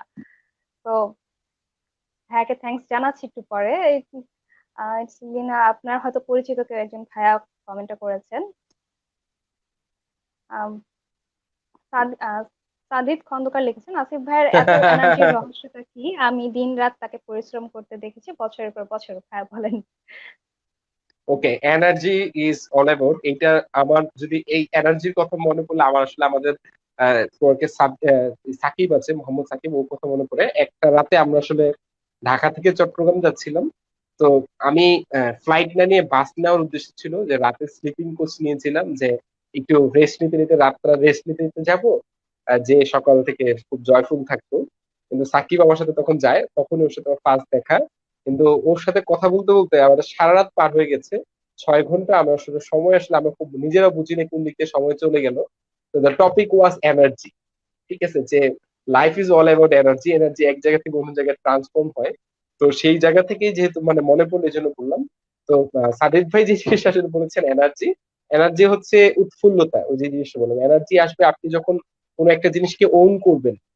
তখন আপনি দেখবেন আপনার কখনোই এনার্জির ঘাটতি হবে না। একটা খুব সুন্দর উদাহরণ যদি দিই, আপনি যদি দেখবেন যে একটি এলাকার হোটেলের যে মালিক আছেন, যিনি দেখবেন, আমরা আগে দেখতাম যখন ফজরে নামাজ পড়তে যেতাম, সেই সময় সে হচ্ছে দোকান খুলতো। দোকান খোলার রিজন হচ্ছে কি, ফজরে নামাজ পড়ে অনেকে হাঁটে, হাঁটার কারণে অনেকে এসে তখন হচ্ছে সকালে নাস্তাটা হোটেলে করে। তো এই লটটা সে কোনোভাবে মিস করতে চাইতো না। তো সেই চেষ্টাটা সে থেকে যে শুরু করতো, সে রাতে যে শেষ করতে হচ্ছে প্রায় রাত 1টার দিকে। বা মুদি দোকানগুলো যেটা হয়, একদম ভোর থেকে শুরু করে একজন ব্যক্তি কিন্তু রাত 1টা পর্যন্ত, ঈদের দিন নাই, কোনো দিন নেই, কোনো গ্যাপ নাই, তার কোনো সাপ্তাহিক ছুটি নেই, কিছু নেই, সে চেষ্টা চালিয়ে যায় চালিয়ে যায়। তাহলে সেই এনার্জিটা কোথা থেকে পায়? যখন সে একটা জিনিসকে ওন করতে পারে এবং সেই জিনিসটাকে সে মানে হ্যাপিনেস খুঁজে পায়, তখন এটার জন্য তার আর কোনো ব্রেক প্রয়োজন হয় না। পুরো সময়টাই তার, সে হচ্ছে মানে কোনো টায়ার্ডনেস তার কাজ করে না। কিন্তু তার আন্ডারে যে এমপ্লয়িরা থাকে, তাদের দেখবেন সপ্তাহে একদিন ছুটি লাগবে, 8 ঘন্টার পরে হইলে তাদের ওভার টাইম লাগবে। এটা স্বাভাবিক, আমি চাই তারা জিনিসটা হবে। কারণ কি, তারা ওই জিনিসটাকে ওন করে না। তারা মনে করে, আচ্ছা আমি এটা পেইড হচ্ছি, পেমেন্ট পাচ্ছি, এর জন্য কাজ করছি, এতটুকু পর্যন্ত। এটা একজন চাকরি আর উদ্যোক্তার মধ্যে আসলে পার্থক্য। তো আমার এনার্জি হচ্ছে আমি আমার প্রত্যেকটা কথা বলা, কোনো সোসাইটির জন্য কাজ করা, ই কমার্স সেক্টর ডেভেলপমেন্টের জন্য কাজ করা, প্রত্যেকটা জিনিসকে আমি ওন করি, আমি নিজের মনে করি। এবং তার জন্য আসলে আমার মানে কখনো এনার্জির মানে গ্যাপ এই ক্ষেত্রে অন্তত হয় না। আসলে এটা আমার মনে হয় অনেকে আপনার কাছ থেকে তার প্রতিটা কথাই আমাদের জন্য লেসন। তারপরে হচ্ছে ইন্সপায়ার হয়ে হবে অনেকে আপনার কথায় আজকে যেগুলো বললেন। এই থ্যাংক যে ইউ। শুরু শুরু থেকে কিভাবে আলসেমি কাটানো থেকে টিপসটা পেলাম, যেটা আমারও দরকার। তো আমার মনে হয় প্রতিটা কথায় 5 minutes আপনার কিছু rules। না কিছু আসলে টিপস, 5 minutes rule, প্রতিটা কথায় কিছু না কিছু আসলে মানে কি বলবো লেসন থেকেই যাচ্ছে আপনার কথায়। আহ, যে ভাইয়া জানিয়েছেন যে তার উত্তরটা পেয়েছে, সে খুব খুশি হয়েছে। এটা কমেন্টটা করেছিল আমাদের হচ্ছে রেজাল্ট করিম ভুইয়া ভাইয়া। তো ভাইয়া অনেকক্ষণ আসলে আমার মনে হয় অনেক এখন কিছুই 5 সেকেন্ড রুলসে শেষ করে দেই। আসলে ভাইয়া মানে যদি বলি যে জানার কোনো আসলে শেষ নেই, এখনো হচ্ছে শেষ গিয়ে নেই। যদি আড্ডা আমরা কন্টিনিউ করি, অনেক কিছুই আসলে প্রশ্ন বের হবে, অনেক অনেক নতুন নতুন টপিকস বের হবে। কিন্তু যেহেতু প্রোগ্রামের কিছু রুলস থাকে, রুলস অনেক আগে ব্রেক হয়ে গিয়েছে, তারপরে হচ্ছে নিয়ম অনুযায়ী 20 আমাদের মিনিট ব্রেক প্রোগ্রামটা হয়ে শেষ গেছে। করতে হবে। এই কোনো ব্যাপারই না, স্পেশাল গেস্টের জন্য এটা কোনো বিষয়ই না। তো ভাইয়া কিরকম লাগলো আজকে এই আমাদের ঈদ স্পেশাল সিক্সটি চমৎকার, মিনিট প্রোগ্রামে এসে? চমৎকার। ঈদ মানেই ফর্মালিটি। সবসময় আনন্দ, ঈদ মানেই আড্ডাবাজি। আমি অনেক মন খুলে কথা বলেছি। আমি অনেকেই আমাদের সাথে আজকে আড্ডায় আছেন, আমাদের সাথে আজকে ঈদ স্পেশাল এই আলোচনায় ছিলেন। সবাইকে অনেক অনেক ধন্যবাদ। অনেক অনেক টক করেছি, অনেক অনেক কথা বলেছি। তার জন্য যদি বিরক্ত হয়ে থাকেন তার জন্য ক্ষমা প্রার্থনা করছি। আশা করছি প্রত্যেকের ঈদ ভালো কেটেছে, আগত দিনগুলো ভালো কাটবে। হ্যাঁ, চেষ্টা করুন শুধুমাত্র নিজের জন্য না বাঁচার, চেষ্টা করুন নিজের মানে পারিপার্শ্বিকতার জন্য, নিজের সমাজের জন্য কিছু করার, সেই চেষ্টাটা অব্যাহত রাখুন। এবং যদি লাস্ট একটা মেসেজও দিতে চাই, আমরা হয়তো বা এখন খুব ভালো ইন্টারনেট পাচ্ছি বা অভিযোগ করছি যে স্লো ইন্টারনেট, অথচ আমরা যদি দেখবো যে আমাদেরই দেশের বিভিন্ন অঞ্চল বন্যায় প্লাবিত ভয়ঙ্কর অবস্থার মধ্যে তারা যাচ্ছে। তাদের ঘর বাড়ি কোনো কিছু, ইন্টারনেট তো অনেক দূরের কথা, তাদের জীবন জীবিকাই আসলে হুমকির মুখে। এইটা সময় হচ্ছে তাদের পাশে দাঁড়ানো। আমরা যেমন ইকেপ থেকে চেষ্টা করেছি মানব সেবার মান, সরি,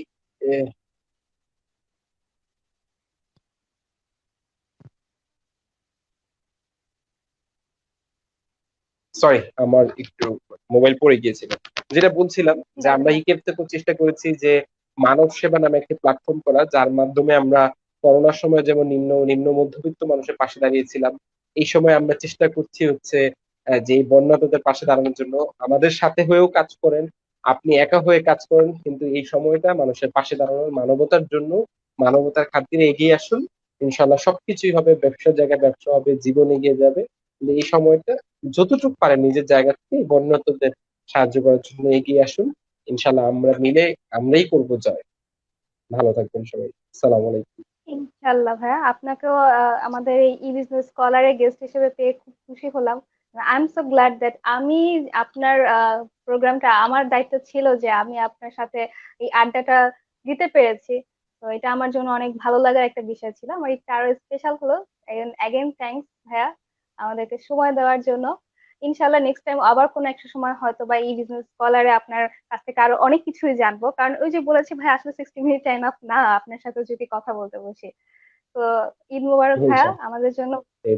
আমাদের সাথেই থাকবেন, ভালো থাকবেন এটাই করি, এবং ভাইয়াকে স্ক্রিনে রেখে আসলে আমি সবার কাছ থেকে বিদায় নিচ্ছি। আমার মনে হয় শুরু থেকে এই পর্যন্ত যারা দেখেছেন আমাদের অডিয়েন্স, তাদেরকে অবশ্যই ধন্যবাদ। এবং আমি আশা করছি আপনারা সব প্রতি খুব এনজয় করেছেন, আপনাদের কমেন্টের মাধ্যমে সেটা বুঝতে পেরেছি। আমাদের সামনে আরো বিশেষ কিছু স্পেশাল প্রোগ্রাম আসছে, যেগুলো অলরেডি আপনারা জানতে পেরেছেন। তো সাথে থাকুন ই বিজনেস স্কলারের।